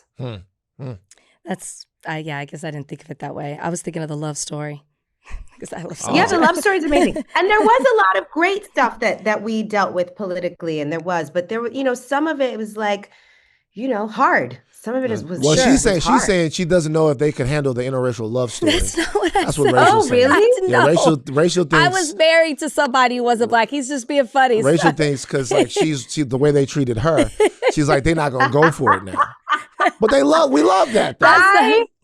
Don't listen. No, because listen, that it's what people want to talk about. Yes, they do. They do. It's what people want to talk about. You have a gift of, you're active on social media, you're outspoken, of using your voice for purpose and what matters. We see you play all these characters, and I think people would think that they knew a lot about you, but they really don't until until they read the memoir, which I thought was excellent. Oh, thank you. Is that something that you would ever think about bringing to the screen? I don't think so, because I don't know that it's that interesting for the screen. It is interesting, by the way. Tough. It really is. Yeah, I don't know. I feel like maybe I'm too close to it. Maybe I'm too close to it. Maybe it's something that somebody like 100 years from now would say like, "Oh, remember that actress in the olden times? Like she had a really interesting personal journey." But I think what I really love is becoming other people and playing pretend. And we happen to actually tell a lot of stories at Simpson Street that are inspired by real people, whether it's Confirmation with Anita Hill or Reasonable Doubt, which is inspired by the lawyer Sean Hawley. Like we have a couple things in the works right now that are really exciting. Unprisoned was inspired by a real person. So we do gravitate toward real people, but I don't think I would ever want to take my story. I'm very proud of that book, Thicker Than Water. I'm really proud of it, and I'm really grateful for that journey. But even writing that book, I had sold another book idea. My book idea was like a kind of poppy, like the 10 things I learned about life from playing Olivia Pope. And that was the book that I sold, which a lot of people have been saying like, well, you should write that book. Probably should, write it. yeah. Get that out to people. But what in the process of selling that book was when my parents revealed this family secret to me. And then every time I sat down to write the book, I was like, all I can think about is this new information I have about my family and my identity. And so I kind of like accidentally wound up writing this much deeper emotional memoir. The Whoopi Monologues are playing the Lincoln Center through August 30th, 2026. I have to tell you something here. I want Nnamdi on the show. Four-time All-Pro Nnamdi Asomugha. Outside corner, lockup corner, lockdown corner. I wanna have him on the show. I want to ask him specifically about one thing. And I'm not I'm not gonna even give the audience or you any indication of what that one thing is. I'm not gonna say it. So that's supposed to be the tease. That's the tease. I wanna ask Nnamdi about one thing. That's not gonna get him on the show. If you are lucky enough to have my amazing husband on your show, you should have a lot more than one question planned. I have a lot of questions. He has been able to transition from being a really incredible football player to the screen and writing and producing in a way and acting in a way that directing the whole deal, all of that stuff in a seamless way that we don't talk about. But there's one thing, one hilarious thing that happened when he was playing that I have to ask him about. That I have to ask Nnamdi Asomugha about. So make that pitch to him. If he wants to talk about that, we're going to talk about a lot of things. If he wants to talk about that one thing, we would love to have him on the show. But I will say, and you know this from the memoir, I will say our family, we're big theater people. And that's another reason why being here in New York doing the Whoopi Monologues is so special. You know, Nnamdi and I actually met backstage when I was doing my first Broadway play. And so theater is like a real second home for us. And we love the New York theater community. We're really grateful to be a part of it and to work alongside. I mean, Whitney White, our director for the Whoopi Monologues, just like a phenom. It's a special, special community, this theater community. So we do have to support and keep it alive. Yes. Kerry, thank you so much for your time today. Thank you for joining us on Higher Learning. Thank you. Thank you. Thank you so much. All right. That was Kerry Washington. Yeah, I'm not going to tell you guys what I'm going to ask Nnamdi about. I'm not going to tell you until Nnamdi gets on the show. I may or may not have told Kerry when we got off the air, but I want to talk to Nnamdi Asomugha about this one thing. We'll get Nnamdi Asomugha on. I thought Kerry Washington was fantastic. Oh yeah, always. Okay, let's stay on politics real quick. Yes, 86-year-old representative from South Carolina, James Clyburn, sat down with Ested Herndon of Fox.com, and he had this to say about the 2024 election and its results. Like, was there any political lesson you think there is to take from an administration whose central goal was to stop Donald Trump's return? And here we are. And he stopped it. I mean, you stopped it and enabled, I think some would argue. Well, when the white vote turned out 71% 2 years ago, and the black vote turned out 59%, you tell me whose fault that is. I guess only 59% of African Americans went to the polls 2 years ago. It's tough. For 71% me personally, Black Americans to blame black listen, vote. voters for the last I'm not election blaming more you. than it is to blame President Joe Biden. That's the fact. It wasn't Joe Biden on the ticket. It was Kamala Harris on the ticket. For 107 days after he decided Kamala to Harris on the ticket. I guess I just wanted to see if there was a clear political lesson you took from that moment and whether you think something applies in this kind of larger democratic rethink after. But I hear you. You're saying that you think it was a media problem. It was a branding problem. It was a candidate problem. I didn't say that. The media had nothing to do with that 59%. If that 59% had been 69%, she would have won. I guess. So is the argument that black people let Kamala Harris down? Oh, in many instances, absolutely. If you don't show up to vote, what are you doing? Is there no valid reason why black voters could not have felt heard by the last Democratic election? Is there no valid reason that they would have? There might be. I'd like to know what it is. Phenomenal work by Stead. Phenomenal job. And if you're not supporting him, you should be. He's done a great job. He does a great job at Vox. Done a great job before at the New York Times. Like, phenomenal job right there. Oof. Woo, y'all should listen to the entire interview. Yeah. Not that long, about 30 minutes. But man, the entire interview lays out a beautiful case as to why he should retire. Wow. Anybody who is similarly situated. Every question that Stead asked, Clyburn's responses are either dismissive, there's a lack of understanding, or there's I'm the establishment, so fall in line. Mm-hmm. That pretty much is true. I don't think that I'm like exaggerating by saying that that's pretty much the sentiment of every response. And even when Stead tries to get him to understand, hey, this is what people think. Hey, this is how people feel. Clyburn is so emphatic about, well, that's not what people are coming up to me and saying. Well, that's not like, these are literally his responses. And it's just the lack of desire to want to understand what other people are saying who may not agree with you. The response is kind of like, well, they better get in line because you don't want Trump. Okay. And then at one point instead is like, well, what about black people who feel like, black voters who feel like nothing has been done by the establishment, that the Democrats aren't doing anything? He's like, well, they're not telling me that. I mean, even the conversation of him not knowing what ChatGPT is, and instead saying, okay, well, with technology growing the way that it is, and the conversation being around data centers, and you just learned what ChatGPT is, he's kind of like, well, it's not my job to know everything. It's my job to hire a team that's around me. I'm hesitant to say this. I'm not even going to say it. I'm not even going to say it.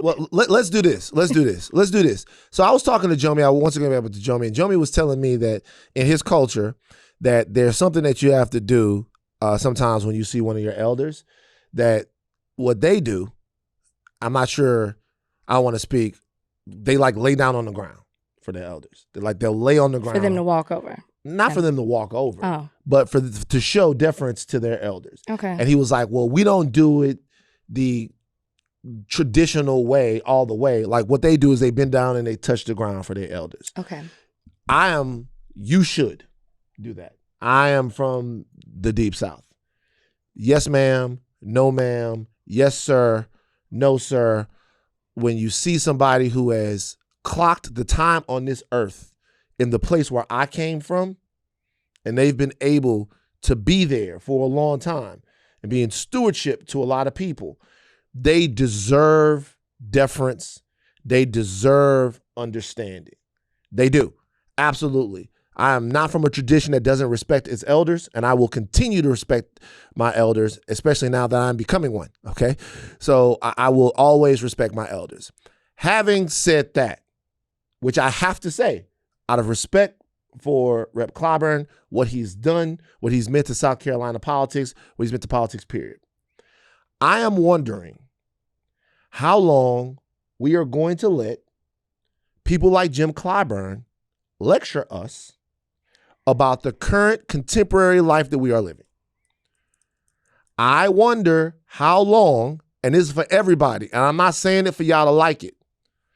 I'm wondering how long y'all are going to let the Jim Clyburns of the world tell y'all to pull y'all pants up. Because that's not a conversation. Even the way he was having that conversation is not a conversation at all that inspires any type of cohesion, any type of shared experience. That is a conversation that seems to be putting Black people in a posture where they owe their vote to the Democrats or to Kamala Harris or to whomever. Do I think it's smarter and would have been better for Black people to have voted for Kamala Harris, which they did, by the way. They did overwhelmingly. But for there to be a bigger turnout, for there to be a more robust political turnout. He's not talking about the Black people that went to the polls and didn't vote. It's about the fact that 59% of people showed up, so there should be more people. If 80% of Black people show up and vote for Democrats, the Democrats will never lose. All of that stuff, I understand all of that. The question is, though, at what point are we going to get into a conversation about how inappropriate it is for somebody who is a public servant to talk to the people that they are serving that way? This is why the Democrats right now on the left, are getting their lunches eaten. Really, they're not, by the way. That's not happening.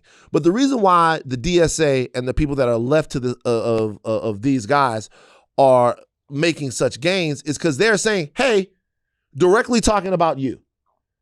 Affordability, Medicare, foreign wars you don't like. You. Not what we owe, not what you owe us, what we owe you. Mm-hmm. Like childcare, free buses, all of this stuff. It centers the person that's going out. I don't need these anymore. It centers the person that's actually going out and casting a vote. Meanwhile, everyone else is saying we're not doing what we're supposed to do, which, look, I think that you should be civically minded and that you should vote. I also think that you should vote for against people who want to marginalize you and oppress you. I think that you should do that. But I also think it's their job to make that case.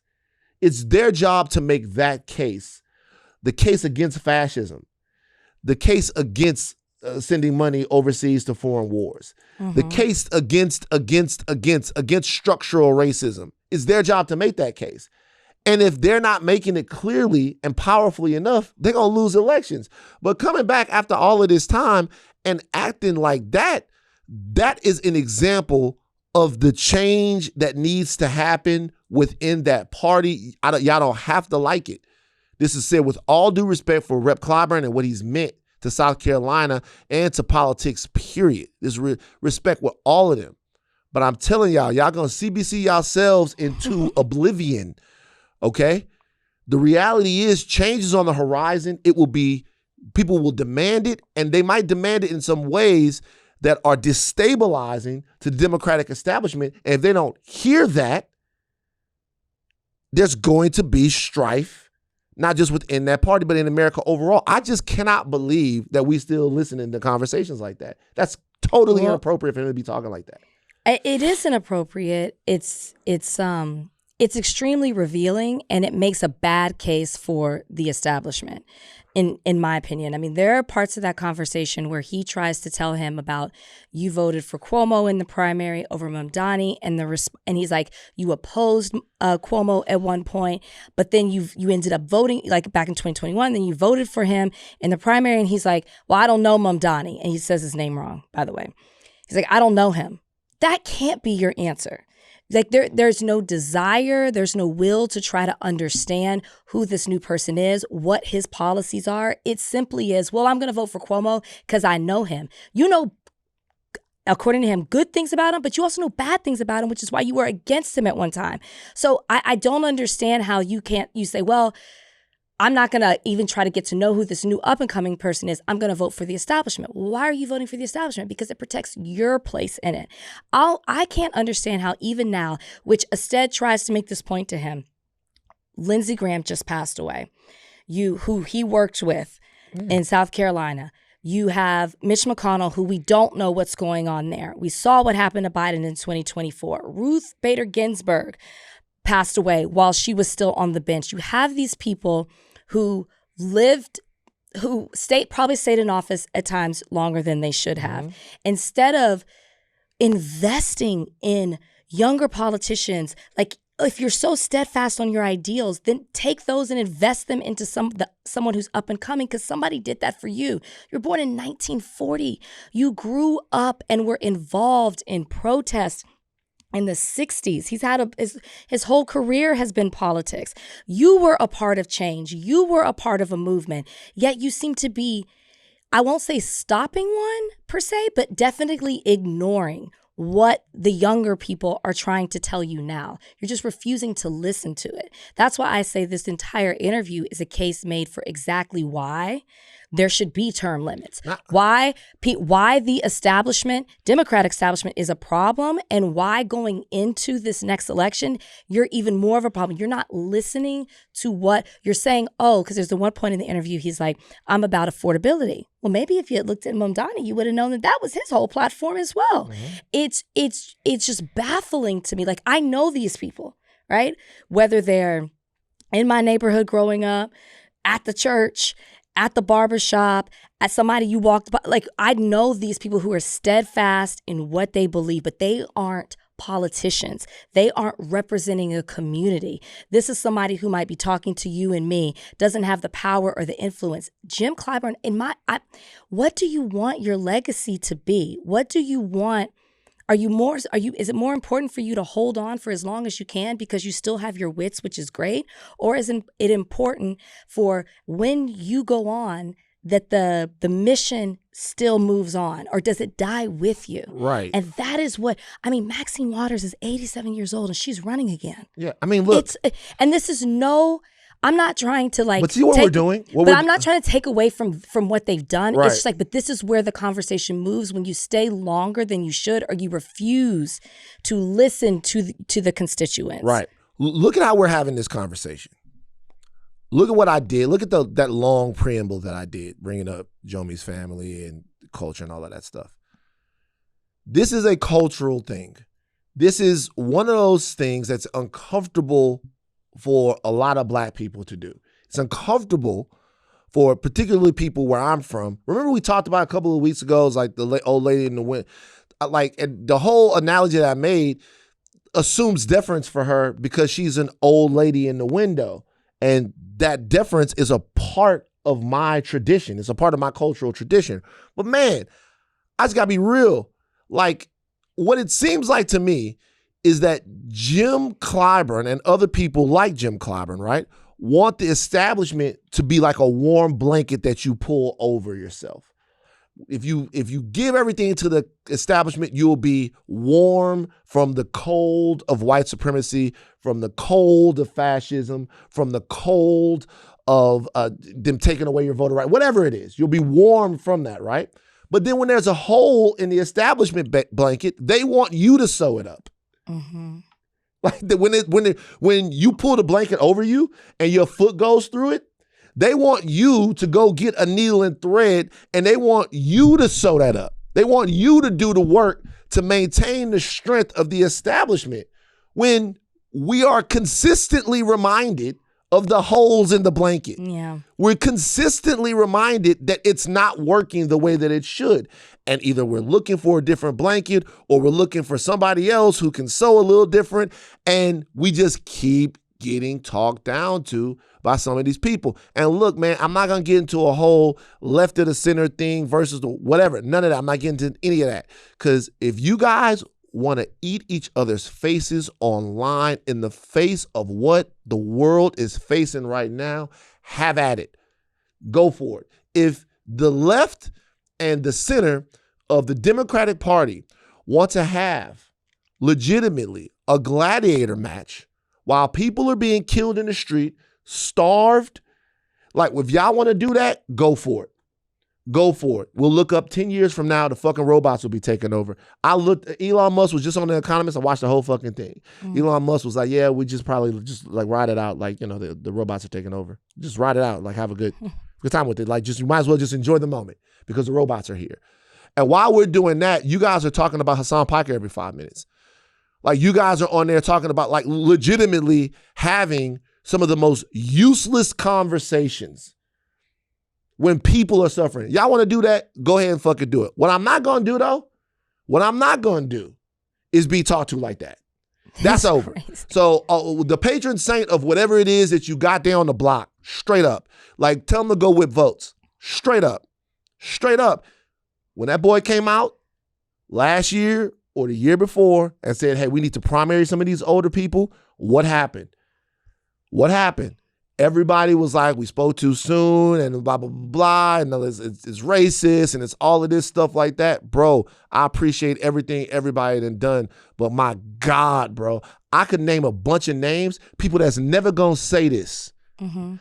What I could do, because I've been on these calls, is people in South Carolina, it's people in Louisiana, younger black men and women that are being denied opportunities to take their place in the Democratic Party because the older people in the party are boxing them the fuck out. Y'all know I'm telling the truth.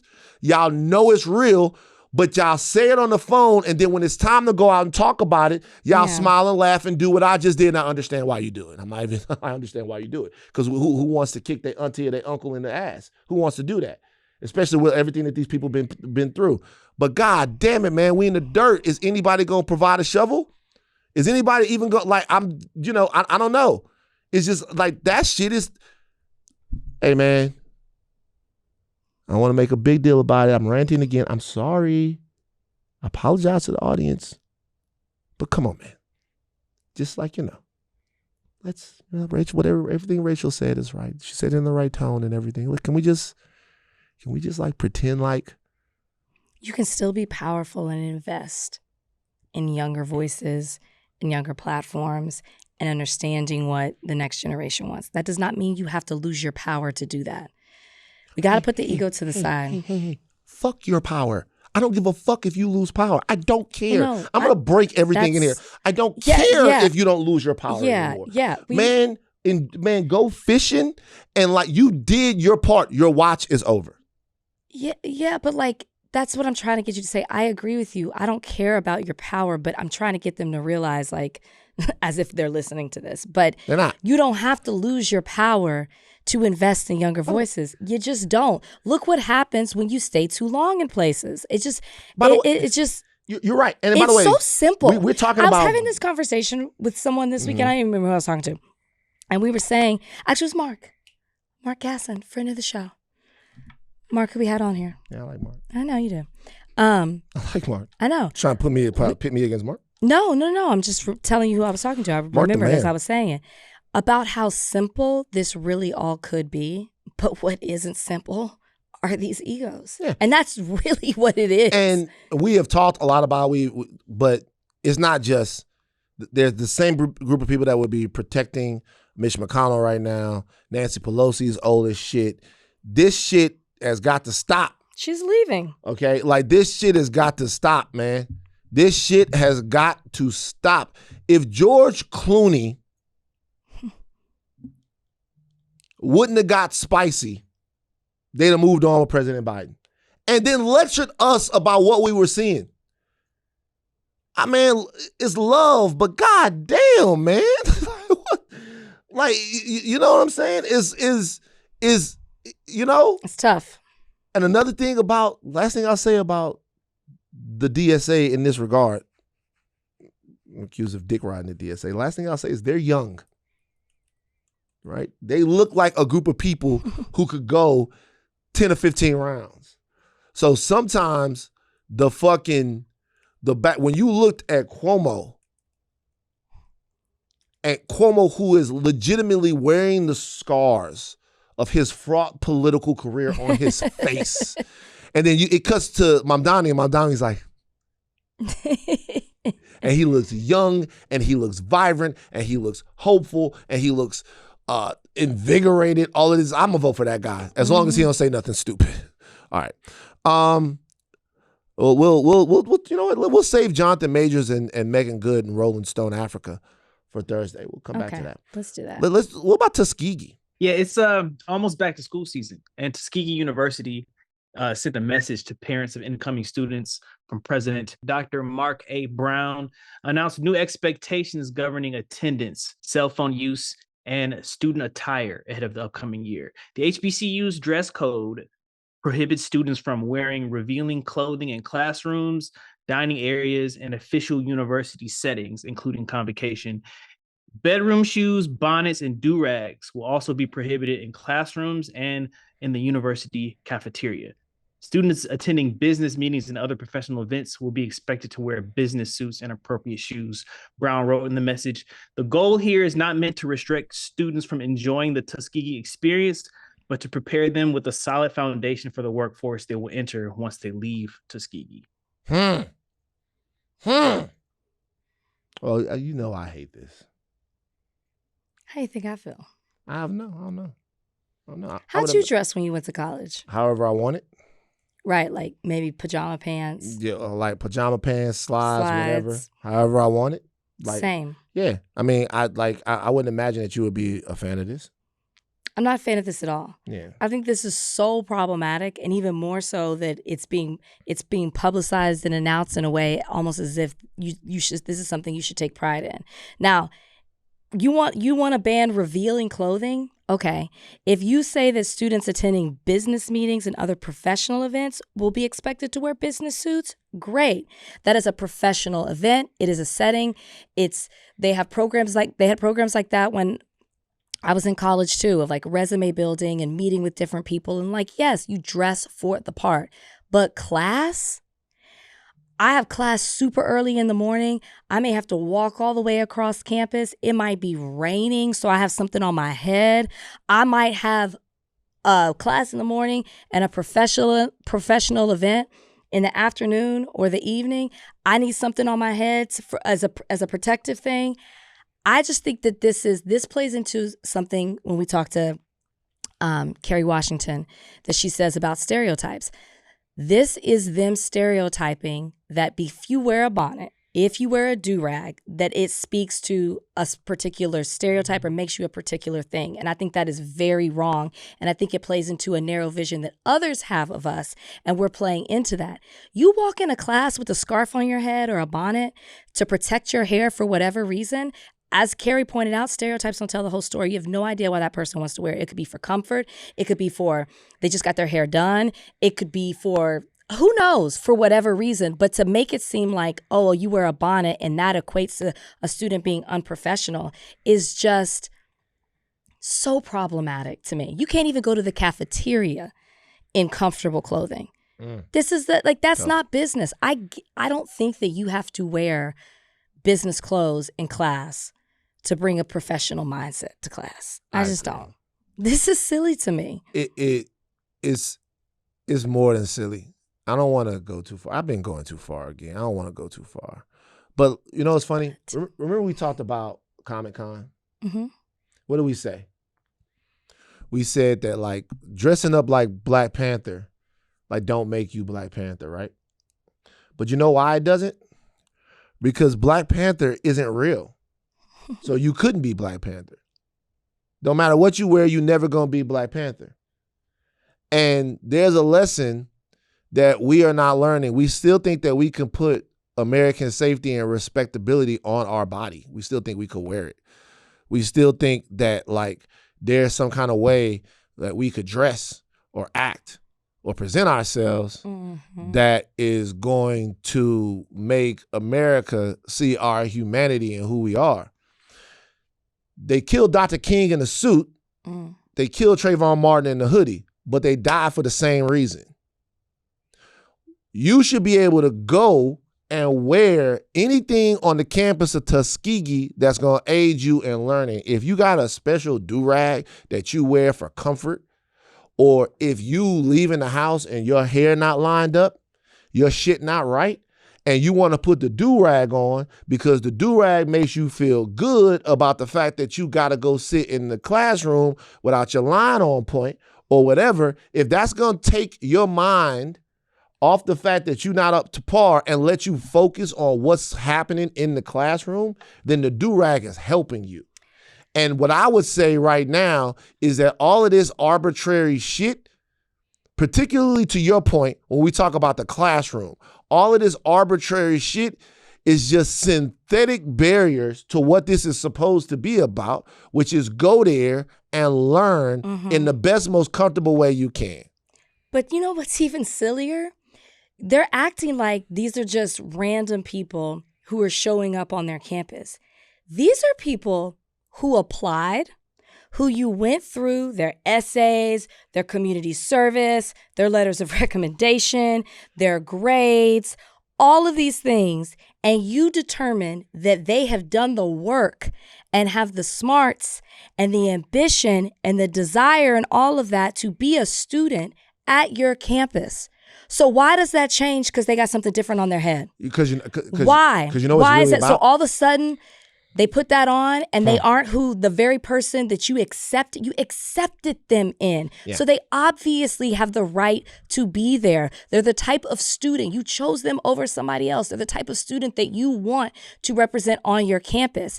Putting a do-rag on or house shoes does not change that at all. It's a contradiction. So I read a book by a guy one time. I'm not going to name the guy because, you know, we unfortunately had to let go of his influence for different reasons. I'm not going to name him. But in this book, he talked about this gentleman that he knew while he was in school. This guy had just come from another country. And even though this guy was brilliant, ended up being a multiple PhD in some of the hardest disciplines that, not multiple PhD, but got multiple degrees, PhD in a really insanely difficult discipline, like cutting edge of technology and like intellectual thought. This guy's like a big, but he was having like problems in school because he had just moved from another country and he didn't understand what the teachers were saying. So he was getting like C's and stuff like that, but he was brilliant. Right? Okay. And he was saying that the school never called his house about his grades, about the fact that he was obviously brilliant, but the fact that he was performing as an average student. That's not what they called about. They called when he started being late. When he started being late to class because he actually didn't want to go to school because he was like trying to figure out other ways to like be deviant because he was embarrassed about the fact that he couldn't speak the language. So he started showing up late to class. When he was late, they started calling the school like, hey, just let you know your son is late. The reason why he said that they were doing that is because the school itself wasn't actually about learning. The school wasn't for you to take advantage of your brilliance or to show you how to capitalize on your thought. The school is to form you into somebody that's going to go out and produce for capitalism. So the school can't have you being late because if you late to school, you're going to be late for work. And if you late for work, that's going to hurt productivity. And if you hurt productivity, you hurt the company. If you hurt the company, you hurt the economy. If you hurt the economy, you hurt the country. So they need to get you ready for that. So part of these schools, right, is not about having a student in the classroom that is fully enriched, fully ready to attack the world,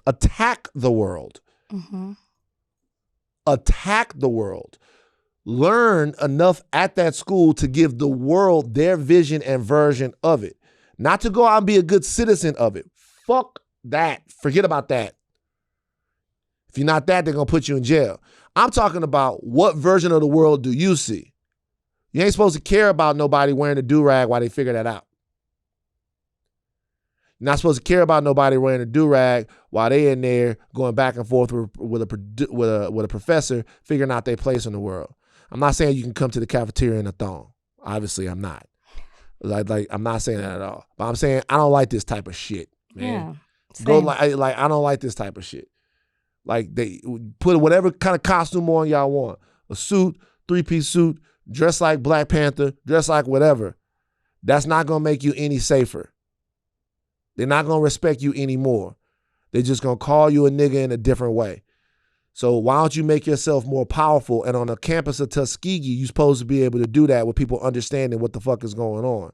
Y'all still playing these nigga games after a generation. Fuck all that shit. I'm sick of this goddamn shit. These last two goddamn,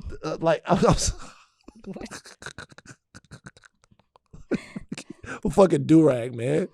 They better let these kids get their lesson. A do-rag. No, it's we wear do-rag. We wear do-rags, bro. Am I tripping? We wear do-rags, man. No, you're not. I like slides. You know, I wore slides at TMZ. So I wore slides at TMZ both on the show and I wore slides like when I was out shooting celebrities. I had slides on. Okay. And then so one day, after years and years of wearing them, so let's say I get to TMZ in 11. We in a new office at this point, so it must be like 13 or 14. I'm like, God damn, man, my calves, I got shin splints. My shit is hurting. Mm-hmm. I'm like, I don't know, this is fucking terrible, man. Like I'm in a lot of pain. I'm asking for aspirin around the place. And Charles looks at me. Charles goes, Van. It's like, what? He's like, you fucking wear slides every day. That's why you got shin splints. Yeah. So I went, got some shoes. Mm-hmm. They went away. Yeah. I was playing all kinds of basketball, and when I was playing a shit ton of basketball, and then when I wasn't playing basketball, I was wearing slides everywhere. Yeah. Now you don't have the support you need. I didn't have the support that I need. I was getting older, so I was getting shin splints. Mm-hmm. And Charles pointed that out, and then I put this shit on, and I started stretching. And Shin stuff splints are what ruined my track career. Oh, for real? Hurt? Mm-hmm. I couldn't handle it. Hokas. I'm going after I leave here. I'm going to have those back then, but sure. I have some Hokas. They're great. They're great. After I leave here, I'm going to Runner's World in Brentwood, where they have created new insoles for me so that I can play basketball. Because the Kobe's that I played basketball, this is not a shot at Kobe or his legacy. I have to say that. But I put the Kobe's on and I played with them for one time at the Crenshaw Y, and I couldn't walk right for 6 months. That's not. This was the Achilles injury. This was the Achilles thing. Couldn't walk right for 6 months. But someone said to me, they said, hey, go get some insoles specifically for basketball. Nice. Yeah, when you tell these stories, I'm like, Unk. But guess what? I'm back on the court. I'm doing my thing. I feel good. Yet. I'm moving around. No, I'm back. You haven't back got out your there. insoles yet. I'm doing.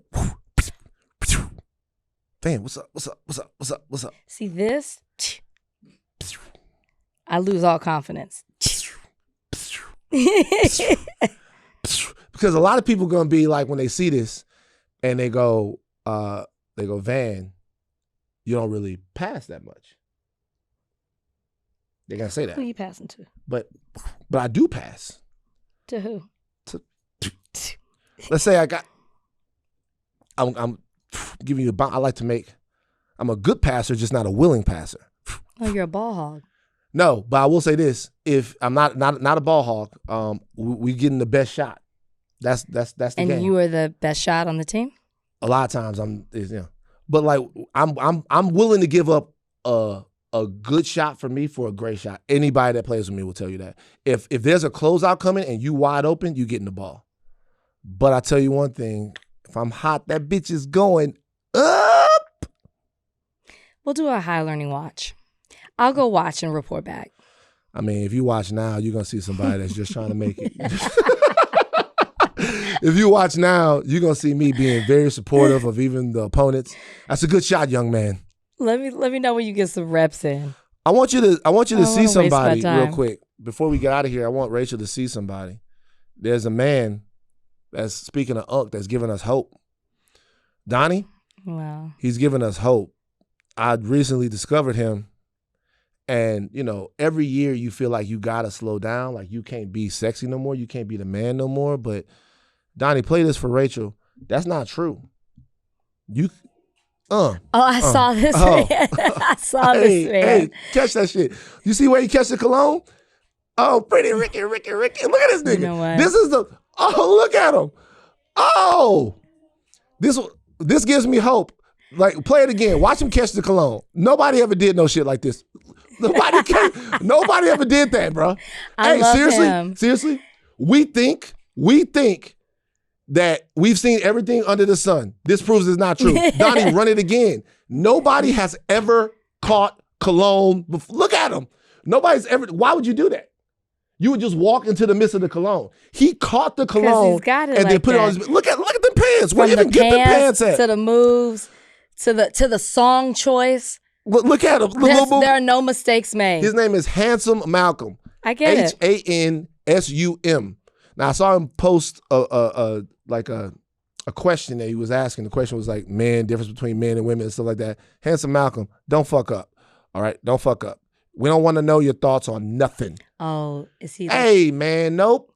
All right, so Nope. Sound off. Nope. Sound off. I don't even want to talk about it. Handsome Malcolm, we don't want to know your thoughts on nothing.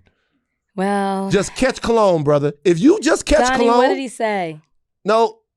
Then why are we doing this? Because it's not bad. I already know. It's not bad. It's not bad. It's just it's not bad. Why you always want to get into the negative? It's not bad. You brought it up. No, I'm just saying, I'm trying to advocate. I'm just saying it's not bad, but I don't want them to get into that mode, right? Don't catch cologne. He's Gen X. He could be might be a boomer. He could be wait, how old do you think he is? Somebody said he's 74. The nigga not 74. I'm gonna give him about 64. I think he's younger than people probably think. That's probably 64. Like a 54-year-old guy that went gray early that can play the role.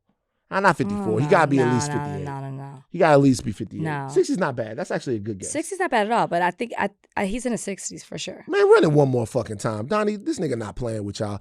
No thoughts, though. What the fuck is that? He caught the cologne. Are you fucking kidding me? Look, left hand in a pocket, got the snap, got the shimmy. He's for sure a Kappa. He got the high rise behind him, the whole nine. If he just continues to do this, he can ride this to doing this in Gucci and Prada and all of that stuff. He started to get too much into his intellectual thoughts, he gonna fuck up. Because, that's the way that it goes. Nobody knows better than me. Oh, something else I want to show you before we leave. Rachel should know this. Donnie, play this. It's not over. I told you guys what the reality of living in Southern California was. You wouldn't believe me. But this is the reality, Donnie, whenever you're ready. Yeah, what do you think that is? What do you think that is? This is old. Whatever it is, it doesn't matter when it happened. May 28th, 2026. Look at him. I saw Look at this beautiful. They've already recaptured him and returned him to safety. Beautiful mountain lion a couple of months ago. Look at him. Look at him. He's not bothering anyone. No, he's safe. And I read the comments and I was disappointed in one person more than any other people in the comments. Who? Ian. Ian was in the comments? Ian was in the comments. Ian, you don't even live here. Yeah, Ian was in the comments looking for somebody's kid or somebody's pet. Ian, why? I would expect more from you, dog. I would expect, me and Ian gonna be in Atlanta. I would expect more from Ian than saying that this mountain lion right here, who's just living his or her life, is looking to do harm. It's a mountain lion. Beautiful, though. Gorgeous, man. That was a beautiful shot. I'm glad nobody was lions. harmed. Mountain lion is safe. Yeah. But you thought. I thought what? You thought it was over.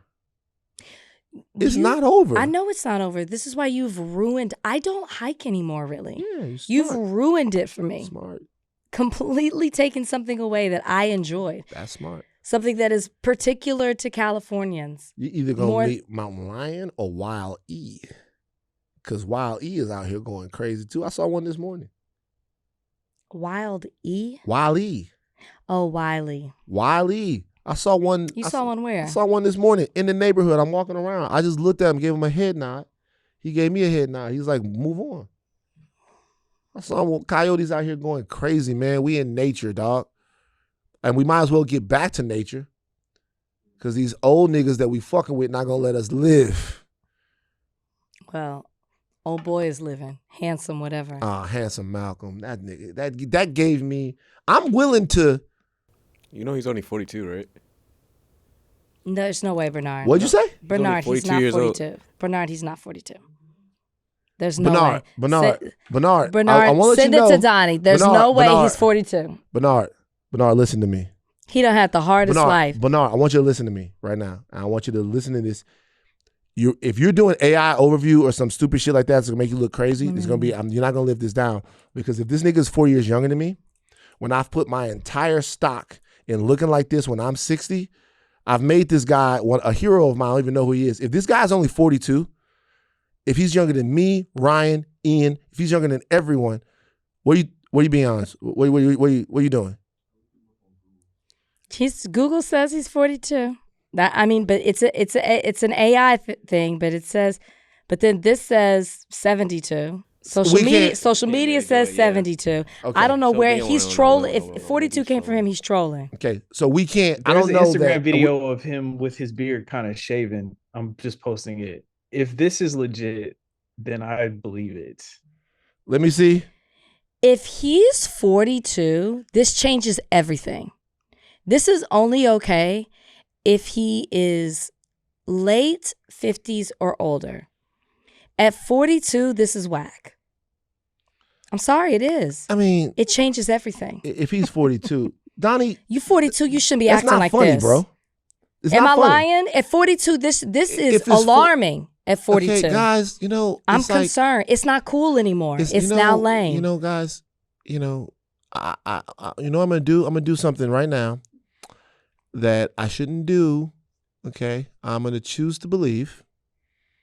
Okay, I'm gonna choose to believe. I'm gonna make a choice right now.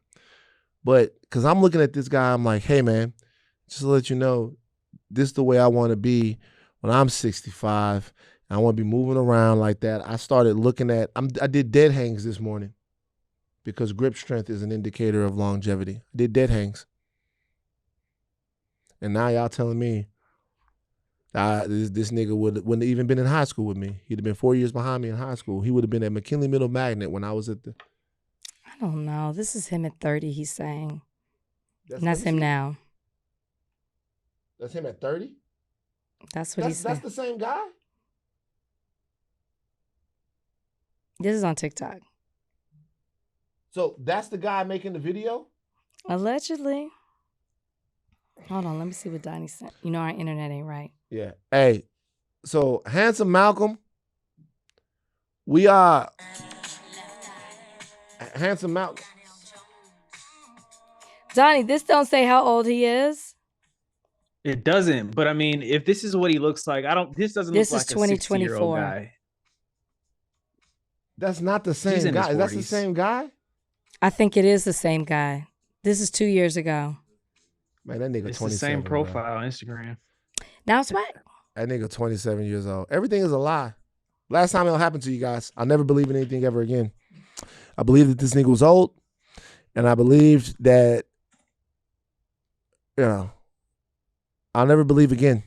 That's it. It's over. Don't send me no more of your shit. And ask, I don't Did he send this to you? No, it's not him. I don't believe in him. I don't believe in y'all. I don't believe in myself. Okay? I don't believe in him. Don't believe in y'all. Now that other shit that he was saying, it makes sense.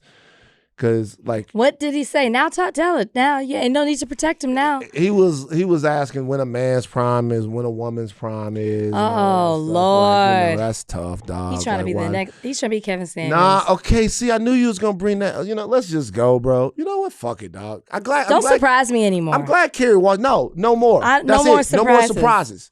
Because I don't like it. No more surprises. Kerry Washington was the only thing that was positive on this whole show. This was a negative show.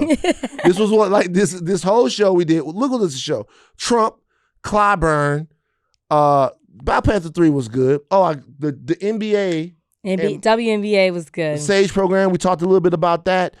All of that stuff. But other than this, we finished negative. With this nigga. I'm like, if he is truly, what's a loss? If he's 55 and up, I'll count it as a win.